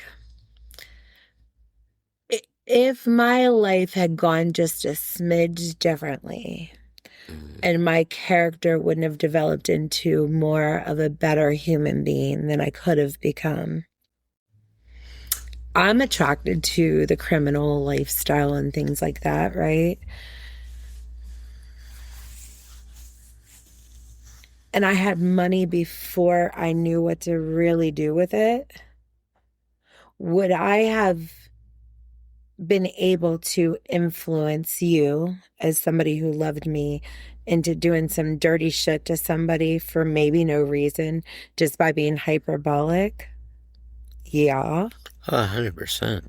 So, yeah, like... me too. I'm down for some criminal. Right, exactly. So what I think is happening is that Jelly Roll is starting to realize how easily he was manipulated by Bunny to just be a fucking dick bag to people when that's a little outside of his character. Right. For him in his little thug rapper world, it was cool, right? So Country now... rap beef. Yeah, country rap beef or beef rap. We'll never know. But so now fast forward to It Piles On. Bunny always has drama with somebody. Mm-hmm. And Jelly's trying to create an image for himself of whatever, Jesus of not lover. Drama. Let's say it's not even about Jesus. It's just... He's trying to... A positive image. Exactly. Like not a... And I don't mean that like, but I mean like a wholesome image, I should say. Right, right. Like a man who's changed his ways. Exactly. For whatever reason. Exactly. So whether that be religious or... Right. I don't care what the reason is. If you're Right. trying to do better, you're trying to do better, right? Right. Does it change that he was fucking dickbag in the past? No. He was a drug dealer. He was this, that, and the other. Well, but that's all. His past is irrelevant in the terms of like... Right, but that's being brought up by Nicole Arbor now. No, I get that. Because right. they're in the middle of lawsuits that are still going on Right. today from shit that happened a couple years ago, right? Right. Well, so with Nicole Arbor, I'm kind of on the fence because it's that 5-minute deep dive rule, like 5-minute surface. A lot of it sounds good. When you deep dive it, more of the story sounds plausible, but it raises a lot more questions. Right. No, I'm with you. I'm totally with you. And I don't know because I wasn't there, and people that I'm cool with are part of that inner circle, and they bring up some very good points, like Bunny's friends with Jessie Lawless. She's a fucking dick. She publicly boasted. I've watched her in a live talk about, yeah, I beat that bitch's ass. She deserved it. She was having one of her crazy episodes and I choked her up against the wall. Like, Jessie Lawless is psycho, and Bunny has defended her for years. When Wade Wilson went to prison, Bunny thought he was sexy and wanted to interview him. Deadpool? The real Wade Wilson. The guy that was like, had the tattoos all over his face. Oh, I know that guy you're talking about, but I didn't know it was his name. Yeah, so Bunny wanted to interview him. Was that his real name? Isn't that the guy isn't that Deadpool? I don't know. Wade Wilson? I might be totally... I don't know anything about... I mean, he looks like a character, a villain on Deadpool, maybe. Maybe that's why. Wasn't his name Wade on... I can't remember, man. I don't know what Deadpool's real name is. We don't support Ryan Reynolds in this house. Yeah. That's Deadpool's name. Is there also a schmurder named Wade Wilson? Yeah. Okay. They call him the Deadpool. No, they don't. Listen. No, they do. It's literally what they call him. I just messed up saying, I said Deadpool. Deadpool, they call him the Deadpool killer. They probably call him that because his name is Wade Wilson. You know what I'm saying? Right. Exactly. So there you have it here, folks. We So- solved the case. How does this all intersect, though? Well, because I liked Bunny on the surface, and now that I've gotten to know more and more and more about her, I think that she's just a serial shit stirrer. And she's dramatic and overly victimized. Like, since the breakup, she's stopped eating and had to be hospitalized almost.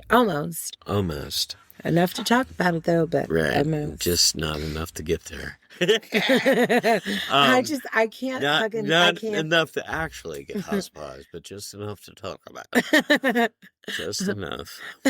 I can't with these people. But the reason why I'm bringing all this up is because Nicole Arbor was in the same circle with Candace Owens and Ben Shapiro During all those things. during that whole thing where all that was going down. So you have been like, babe, Candace Owens is on Shawn Ryan, and we started watching it, and I never finished it. But the next day I was going down the Nicole Arbor rabbit hole, and I was like, oh shit. So here's this connection. So while that was all going on, Candace and Nicole were like frenemies. Mm-hmm. And Nicole's side of the story is that Candace did not want Nicole having her own show and threw a big fit about it. So they allowed her to be on the first episode of whatever Candace and Ben were on. I don't know if it was the Daily Wire show or what it was, but it was something in that realm. And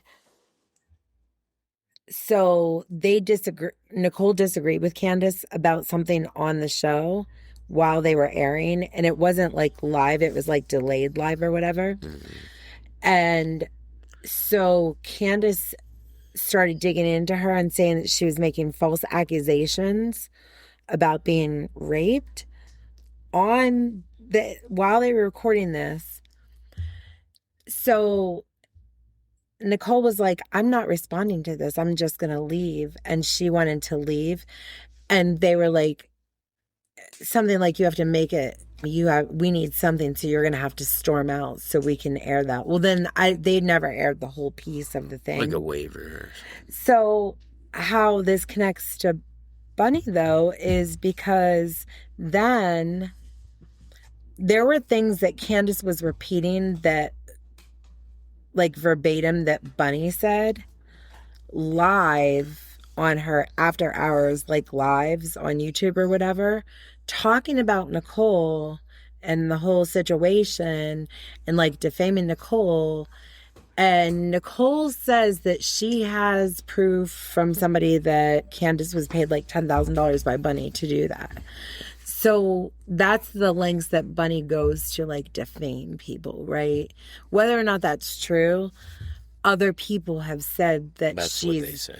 Other people have said that that's what they're saying. Bunny That's what people conspires. That's what I've heard. Why are you just joking about it? I'm not joking. It's serious. No, that's what I'm saying. That's everything that I've heard. It's very serious. Oh, something else that I learned in that little tidbit of going down that rabbit hole of Bunny and Nicole is, have you ever heard of this girl called Suede Brooks? Why do I know that name? Because I asked you the other day. You told me about it. Yeah, that's where I did hear it. But, so listen, this is a whole other rabbit hole. Right. Tell me about it again. So Bunny was caught 4th of July weekend making out with Dylan Wolf, who's on this show Calabasas Confidential. Okay. Which airs on? I don't even think it's airing anymore. I don't know. It airs on nothing. It was a show that's no longer on. These are great. Big time star. But, it was a reality thing or whatever. I'm with you. But yeah, and I got Suede you. Brooks was on this reality show. With this guy.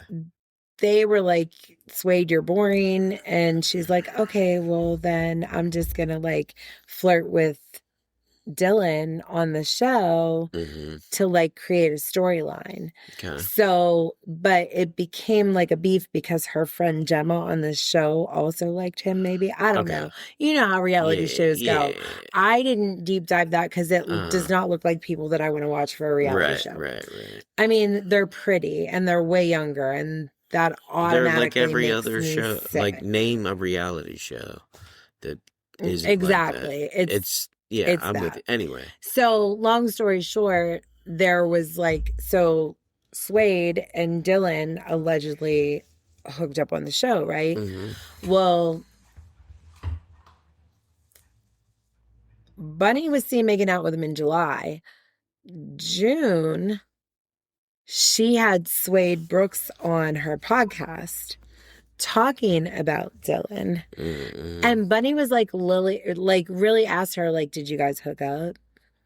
Like she was like trying to like get information. It was hindsight, it's gross. Right. It's cringe. It's weird. Because first of all, Bunny, you're like fucking 60 years old hooking up with a no, I don't know how old she is. She's 40. Look at 39. I'm older than you, but it wasn't like that. No, but look at Cher. She's hooked up with some. No, I get it, but I see Bunny in such a different light that weird. She's ugly too. I agree that it's weird. I'm just offering. And Dylan Wolf is pretty. I'm offering the younger than all my kids, but it's not all of them. But. It's like, I'd say that the range for older women to younger men is smaller than the range for older men to younger women for it to be weird. You know what I mean? No, I know, but I feel like what makes it weird for me is that Bunny sexualizes everything. No, I get it. I think and that's cringy. Weird. No, I'm not knocking that it's not weird, because she's like, what, how old? I don't know how old she is. Take a guess. 50? No, she's younger than me. 45. I don't know, like 37 maybe? Oh. And how old is No, he? she's older than that. Because I was going to say, if he's like 26 or 7 or something, that's not that big of a Let me ask my AI age assistant. difference. How old is Bunny XO and how old is Dylan Wolf? I thought it was much more drastic the way I thought at first. Unless he's real young. Oh, she's 46 and he's 29. That's not really that great. No, it's not too bad. But I thought don't know. if he had been younger, I would be. But anyways, regardless of all that, it was just, like I said, hindsight, it was cringy. Bunny took the episode down, but it's not because she was being a weirdo. It's because Suede had talked about Drake because she dated Drake for a minute. And so she had talked Drake the rapper? Yeah. And so they like had, I don't know. By like, date for a minute, does it mean fucked him on a bus? I don't know. Like, I don't know what any of that means because I don't keep up with the kids' sex lives. It's well, no, weird. I'm just being stupid. But so I'm just basing that purely off of Drake lyrics. Long story short, though, I kind of like Suede Brooks. She's really cute. And out of all of that, I got some juicy details that she may or may not be dating Theo Vaughn. Oh, yeah, I do remember you telling me about that. I care about. Now, Now, also same age difference. not She's weird. like 25 and he's like 46. Well, it's Theo, so I don't care regardless. Exactly. He's a kid at heart. But you just said something there. I wanted to tell you this. You said, long story short, right? I'm going to start saying, because this is how I talk, short story long. And then really get into it. Because you know how I do. Do you know what I mean? Yes. Like, so I'd be like, short story long. I was 6, and I was sitting on my parents' porch. And so 35 years later, that's how I ended up.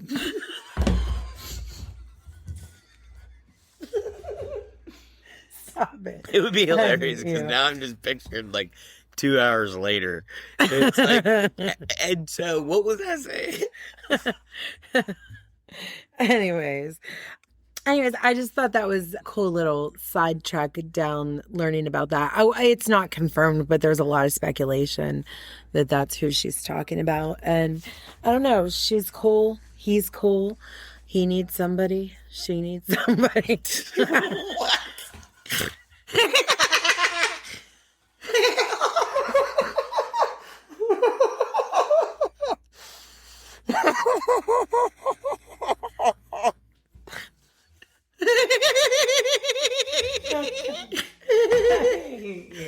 What? So, the reason this episode is about kind of deja vu is because we've talked about all this before.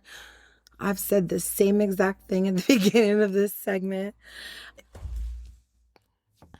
I just found out that the Hadron Collider was turned off in June, the end of June. And since then, things that I thought were Mandela effects are now resurfacing, and I'm like, now I'm remembering, remembering something that I didn't remember. And they're saying that it's because that thing, the God darn it. Well, I mean, I've read a lot of things about that. LHC. That's what it's called. And so but basically, I mean, I don't think there's much to it, to be honest with you. I'm going to convince you otherwise. Okay. Because of what I've learned this week doing my research. This is kind of like what was the show with Osbournes? The Osbournes Want to Believe. You want to believe this. I'm listening. And I'm going to take you on a listening. crazy ride here. Let's go. And I'm going to try to do it in 20 minutes or less. But I don't think I can. Oh, my God. So, here we go.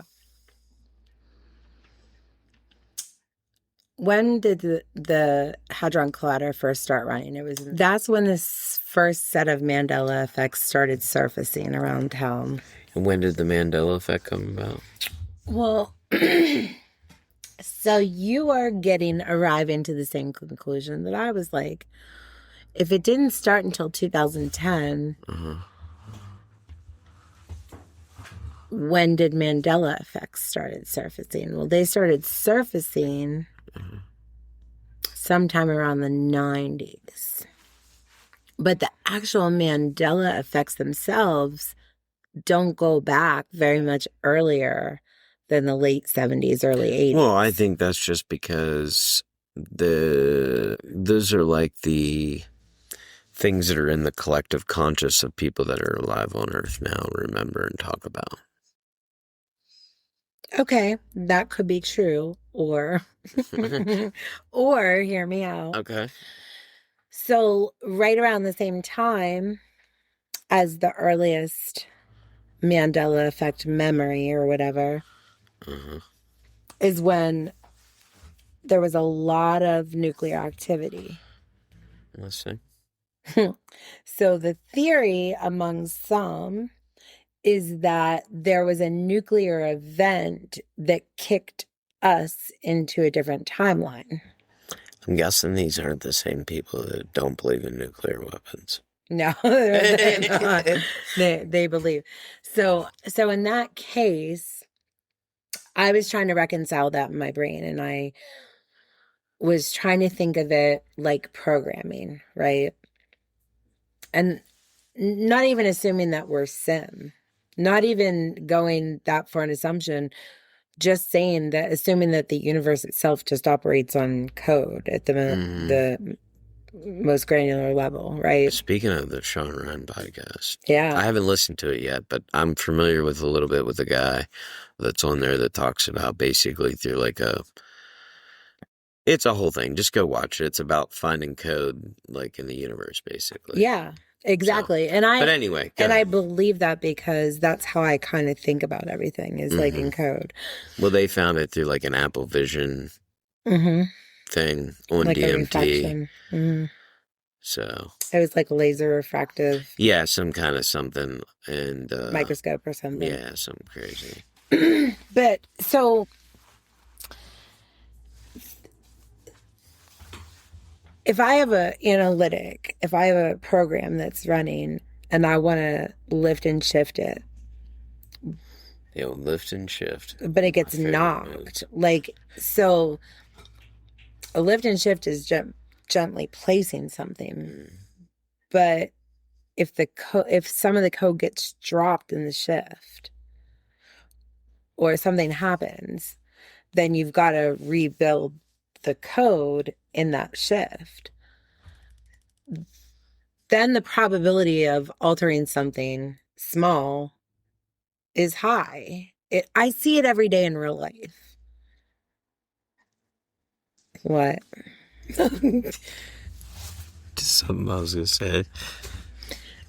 So in that case, that's where the butterfly effect comes in. Because once you break a code for any reason and try to patch it in a new environment, there's going to be a downstream impact somewhere. And more often than not, it's minuscule or maybe happens behind the scenes so that most people don't notice the discrepancy. But there are times where either people are pattern noticers by nature, so they're going to pick up every discrepancy. Like you talk about a glitch in the matrix. Yeah, that's exactly what it's the same. It's a similar concept, but right? Just apply with a different analogy. Well, I think of like what you're saying though is like the people like when they're sitting there staring at the screens, and they're like they're just looking at the code, but they just recognize the pattern. Yeah. Of like whatever the machines are getting ready to do because they see it in the code. Right. That's exactly it. So. Yep. So that was my theory on that. And then I was like, well, so then it's almost like a multifaceted theory because it encompasses a lot. I understand this, and this is not the first time that I've heard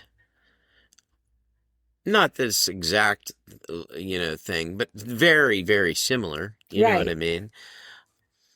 And it makes sense. Again, it's one of those things. Now, does it stand up to scientific scrutiny? Like, in terms of, like, I understand, like, what we're, like, but can the people, like, can it be explained to me? Can it be explained to other scientific people why that's not the case? Like, the people that would really Right. understand the complex, like, technical part of that, to see if that's, like, So something that the Hadron Collider could actually make happen, if that's even a plausibility. it's the perpetual argument that Chappie and I get into. Okay. Because he gets into the laws of probability. Mm-hmm.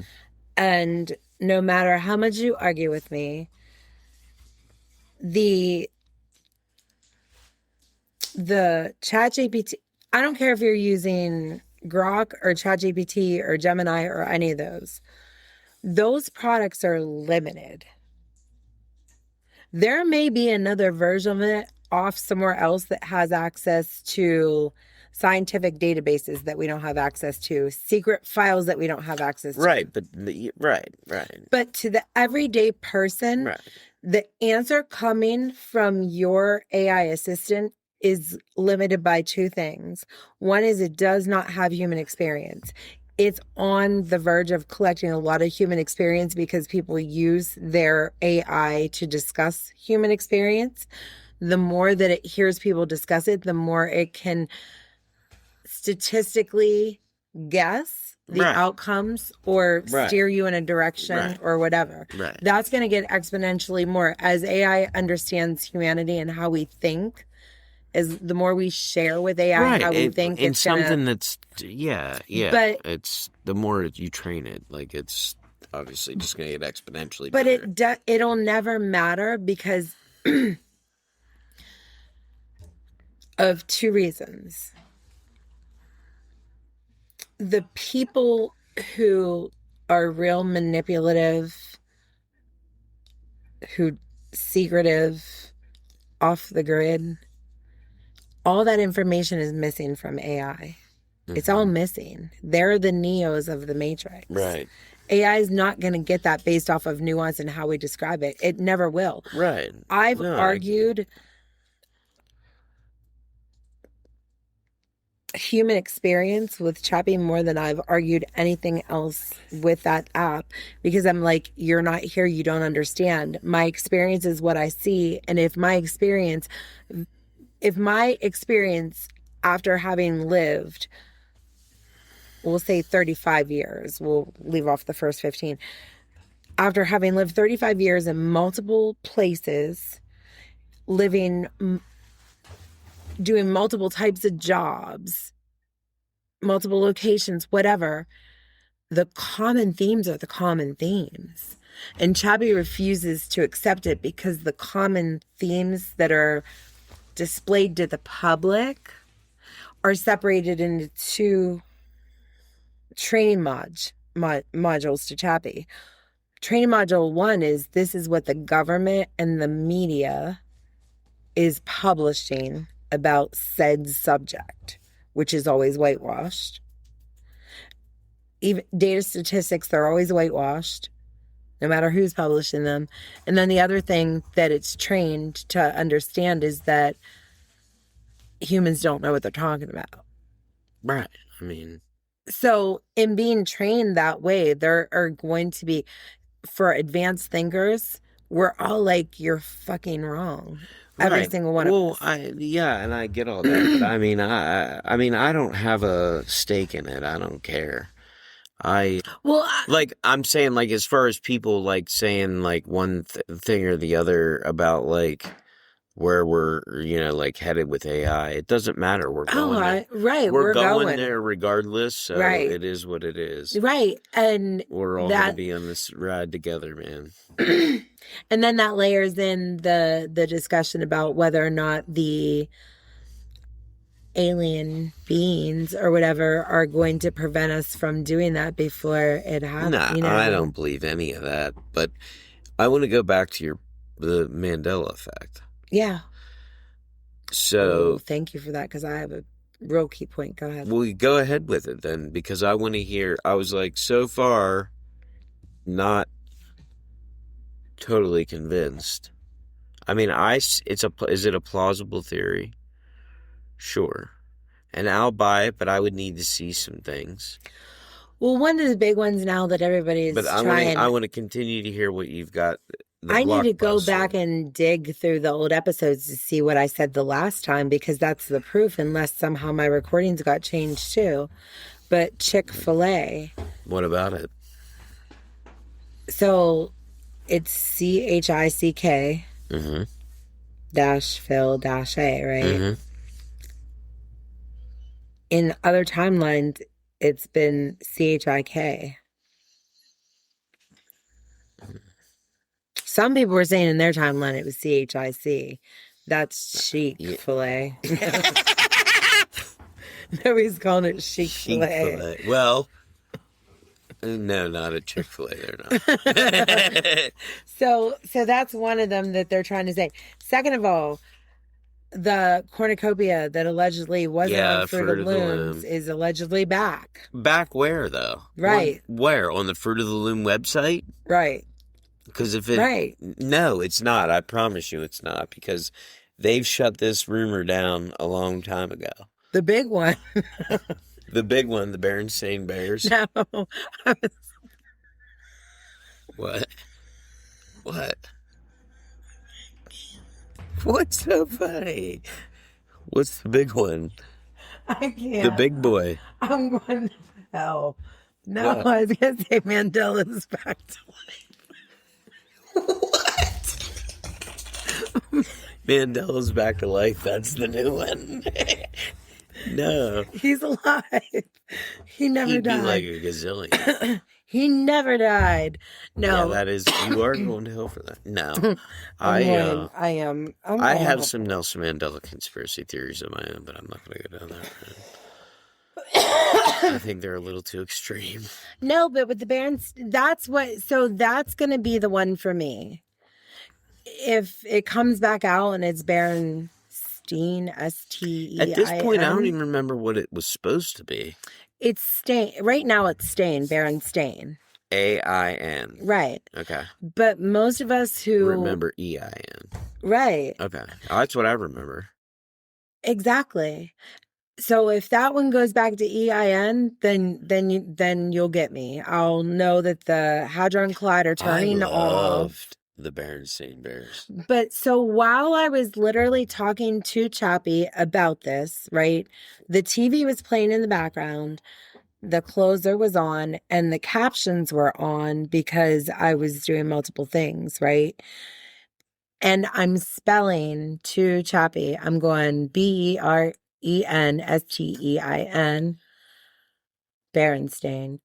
And I asked my teacher how to pronounce it because I didn't know if it was Berenstein or Berenstein. And my girl on the closer across the caption said, "Hello, Mr. Berenstein." Are you kidding me? I swear on a Bible and my son's grave, that's exactly what happened in real time. That's wild. In real time, that's what happened. That's a pretty crazy To the point where I said, while I was in the middle of diatribing to Chappie, I was like, oh, and holy fuck, this just happened on the TV. So it's captured in the conversation I was having with Chappie. So what you're saying is we are living in a simulation. I buy it all now. Hadron Collider, Mandela effect, simulation. Right. I'm in. Bringing it around. How many times does that happen now? So that's a very specific reference. The other day that happened, though, with a very specific reference. What were we talking about? Remember on TV? Very specific. Right, because often... Just like this. Often, it's one thing if it's a common word. Right. You say, hey, beautiful, and they say, hey, beautiful. Right. Or... You just did it today with like something. I don't even know. Yeah, something dumb. But when you say something real off the wall, like Berenstain, that's not a reference that most people make in a week, let alone a month or a year. Right. How many times do you talk about the Berens? We talk about it. We don't talk about it that often. We've said Berenstain Bears more right now in this last 2 minutes than we've said for a year. Right. But we have talked about it every single year since we started the podcast. Well, because we always talk about the Mandela effect. We do, because deja vu, it keeps coming back around, man. It's coming back around. But yeah, but for that to come up, but there was one the other day that we were talking about something very specific. I said it, and then they immediately, like, it said something about it on TV. I don't remember what it was. Well, the other people that are listening don't have to suffer through us trying to figure No, it out. Well, I figured that. I thought you were getting ready to. Yeah, so I want to kind of wrap it up, but I'm trying to figure out how to kind of weave it all together because it's all very thematic. Well, I got it right here. We name off. We go back and forth with conspiracies, and then you talk about where you stand on it. No, just real quick, rapid fire. Why? I don't want to do that. Oh. I don't need most people knowing where I stand on some of these things. No, I'm joking. No, because there was a couple other pieces woven into it as far as like thematic, like how to pull the theme together.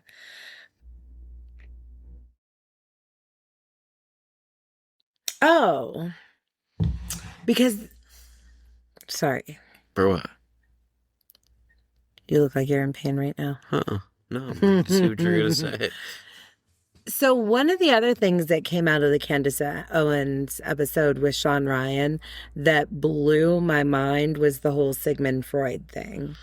Okay, right. But the way that I described it to Chappie, I said gaslighting. And he was like, or I said he invented gaslighting. And he's like, that's not what really happened. Well, right. And it's a stretch. And even that with the book that she talks about. Yeah. It does make some assumption. I mean, it does go in like on that whole thing like I talked about, saying, you know, like that he disagreed basically with this. But she makes some leaps. Right. And I mean, now I haven't read the book, but from what I could read from the summaries, the book didn't go down that rabbit hole. Right. Like that basic, you know what I mean? Like this, she took it like a step further. Or two. Or three. Or four. Right. But I'm just saying, like, yeah. Right. And that's where you, like, if you go and start, like, again, on the surface, everything she says makes sense. And that guy did write a book, and it did say this stuff, and it did say, but, like, there wasn't the greater turn of phrase changes the whole nuance of what she's saying about this thing that I felt, just based on the summaries and stuff that I could read, misrepresented exactly what the book was actually about. Right. She's very crafty at using words that are going to click in your mind and be like, okay, that's feasible. Mm-hmm. But if you take the time to double check it, then you're like, oh, okay. Right. Like, you're like, eh. So then I was like, in trying to like figure out how to close out this episode, because we lightly scratched the surface on so many things, but they all intertwine, right? I thought some of it felt like we got a little deep dive. Oh, we did. With Charlie Kirk and stuff. Yeah. We dug in. And it brings all of these people home, but I have to ask the question. Do you think that people who are considered like trolls or clickbaiters are above average intelligence? Say that again. Ask it one more time. Like the troll / clickbaiters. So we're talking about like. So Bunny. Well, that's why I wanted to hear you say that phrase again, because I want to make sure like I'm thinking of the right group. So we're talking about Bunny, Candace Owens, Nicole Arbor. All the people that are full of, like you said, always pushing like a drama narrative, and like you said, clickbait, all that stuff. Right. Do I think that they're of above average intellect? Mm-hmm. No. Yeah, I don't either. I would But say that people I'm not gonna. trust them. Right. So we asked the question earlier, like, how do you know who you trust? Right. People want somebody to give them their information, no matter whether they're seeking drama and tea, or whether they're seeking, ways to lose weight or ways to do your makeup, or Right. the actual national news. People want it in sound bites. They want it summarized by people they trust. So, It's just so funny that you say it like that way, but that's a sad reality of it. But yeah. I mean, that's exactly it. So then who do you trust?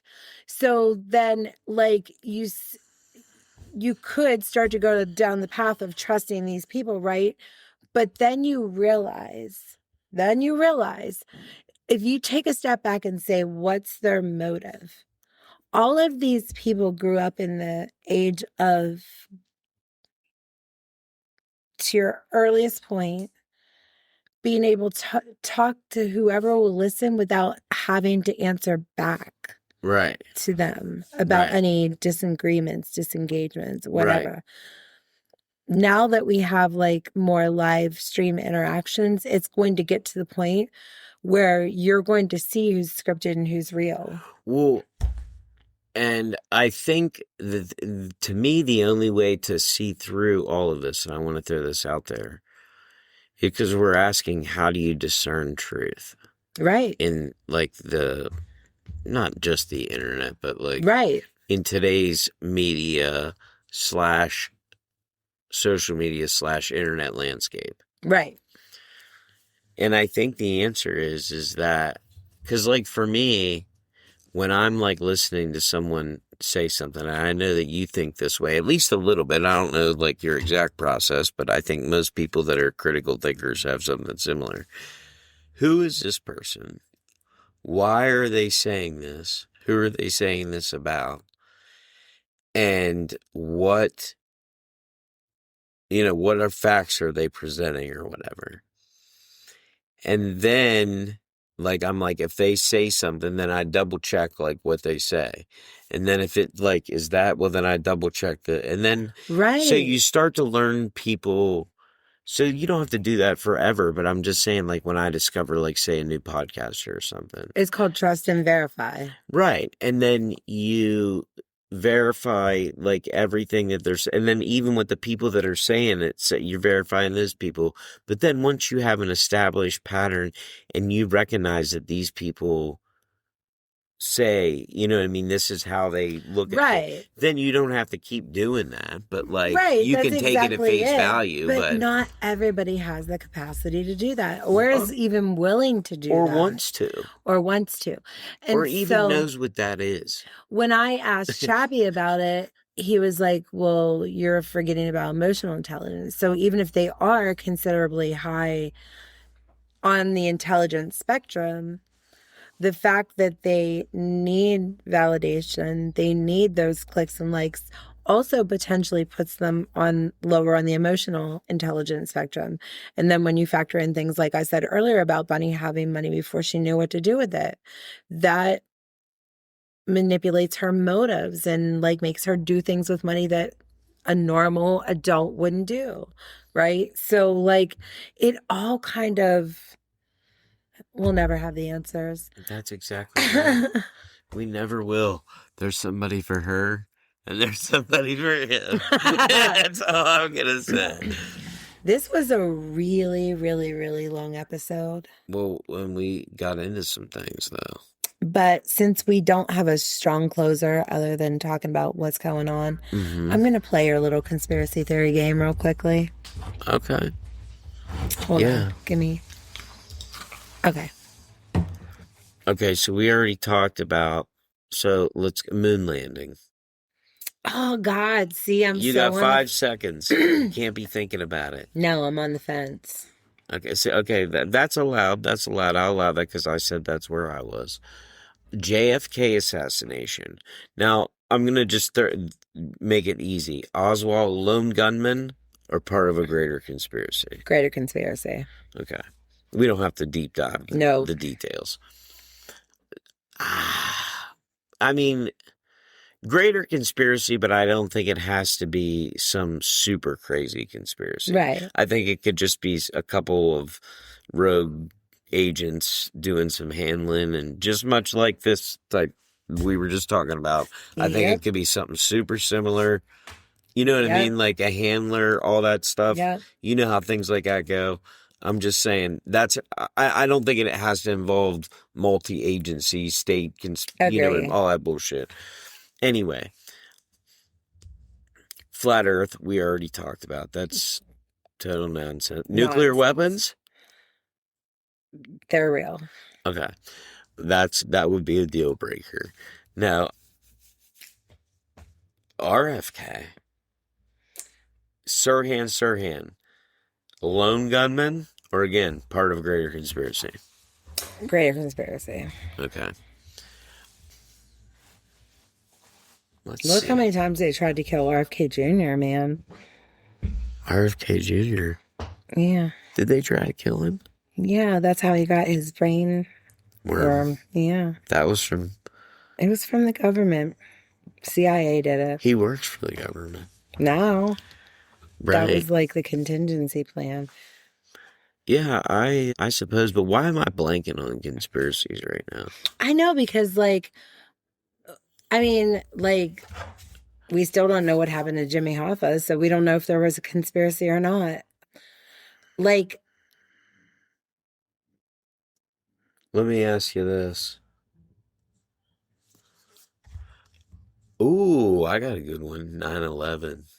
oh, see? Inside job or no? I lean towards inside job on that one. You think? I do. I don't know. Here's the thing is like, I don't know about inside job.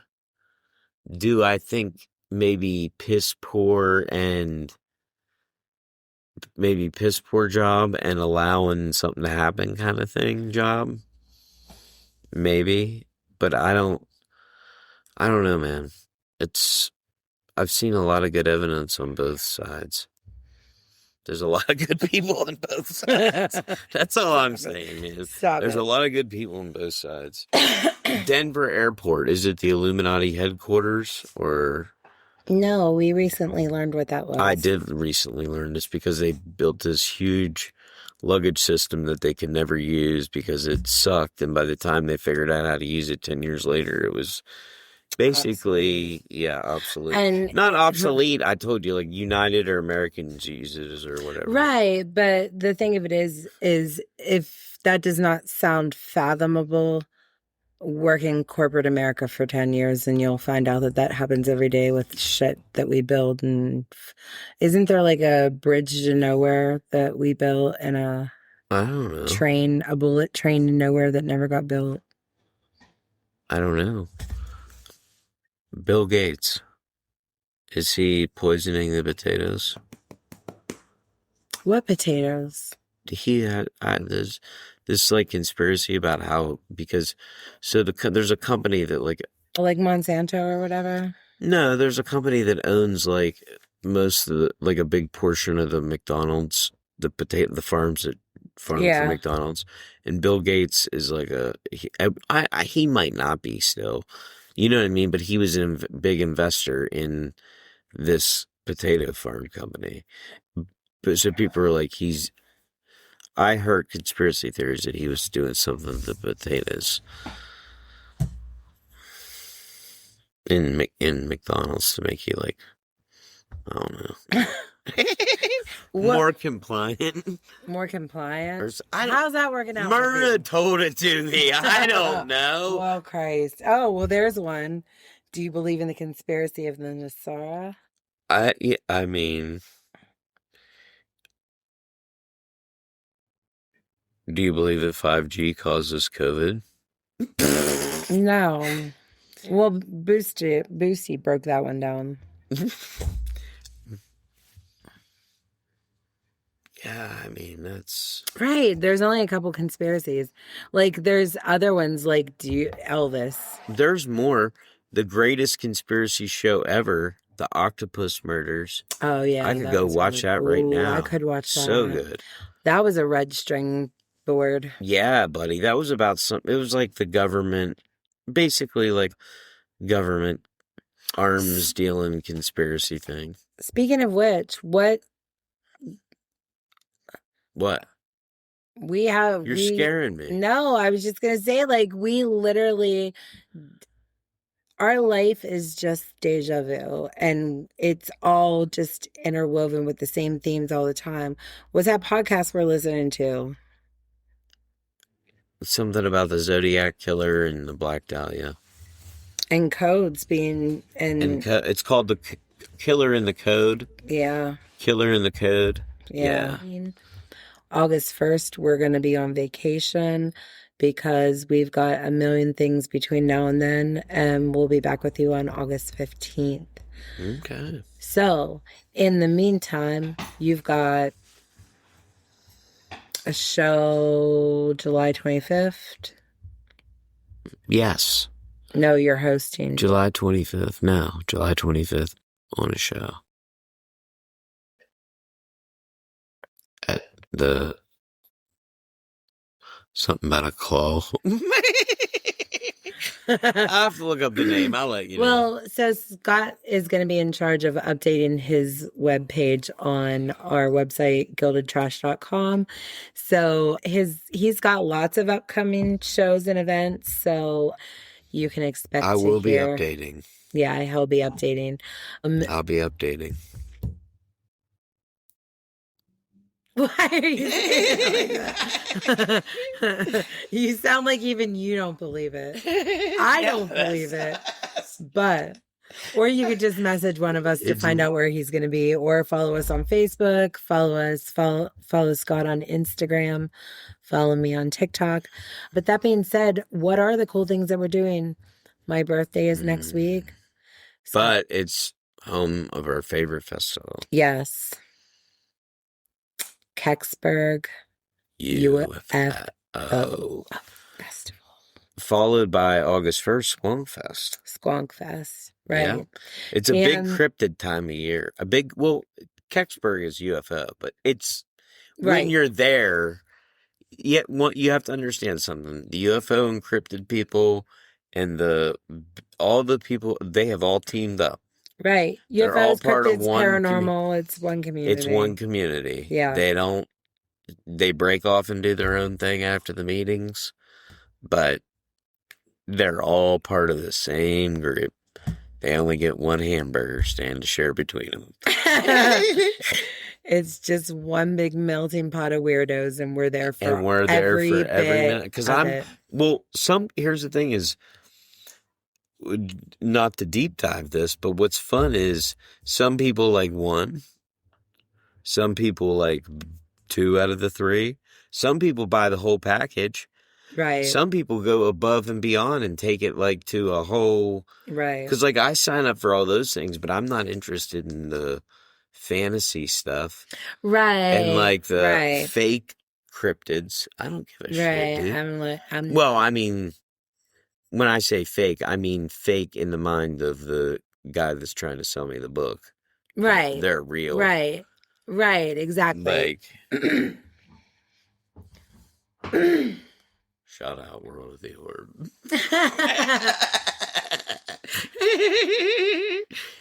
I didn't want to call it out, but I am. You're hilarious. Yeah, which means that we may or may not run into Dave Spinks, Ron Murphy. We'll definitely run into Ron Murphy. What's that other guy that you were just watching? Stan Gordon. We'll definitely. He'll be there. That's his, he's the patron saint of Kecksburg. There you go.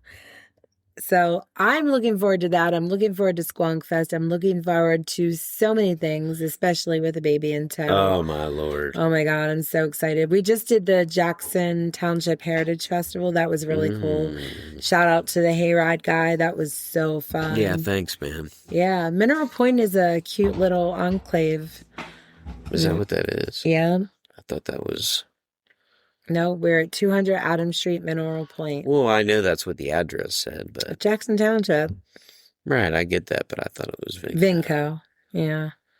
All the above. Any of those. They're all the same. Okay. I didn't know that.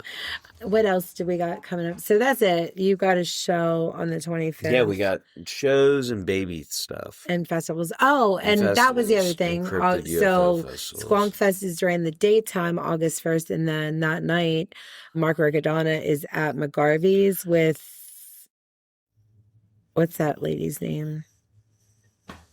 I don't know how to say it. I'm going to be honest with you. Ashley something. Ashley G. Just call her Ashley G. I don't know how to say it. Okay. Anyways, Mark Riccadonna is at McGarvey's in Altoona August 1st as well. And Ashley G. And Ashley G. I don't know her. She has a gazillion like YouTube views. I'm not looking it up right now. No. I'll plug her into the promos. If you look up McGarvey's, you'll find out. I know, but I'm ready to wrap this up. So you're welcome for a two-parter, which is probably even still combined longer than half most of our episodes. And if nobody's told you bitches this week, stay trashy. Stay trashy. Shout Stay out there. Incredible Edibles. They are incredible. Verse flow. Mic in hand, laughs hit the air. UFOs flash without a care. Gilded trash where the wild things roam. Comedy legends, we bring it home. Haunted highways, midnight stash. Riding shotgun, kicking ass. Whisper, swirl, mysteries in sight. Who knows where we end up tonight?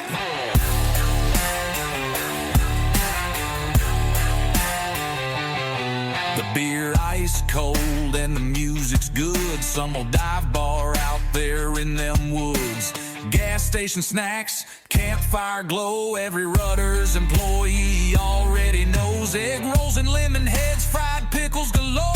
Can't ever leave without buying the Star.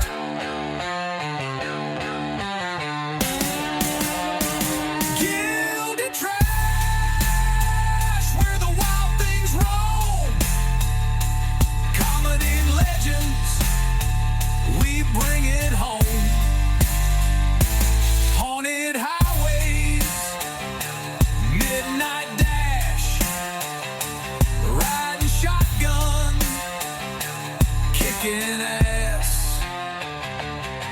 Hold tight now, it's a winding ride. Scott and Crystal, side by side. Barbecue joints, laughs that last. Hop on in, friends, this is Gilded Trash.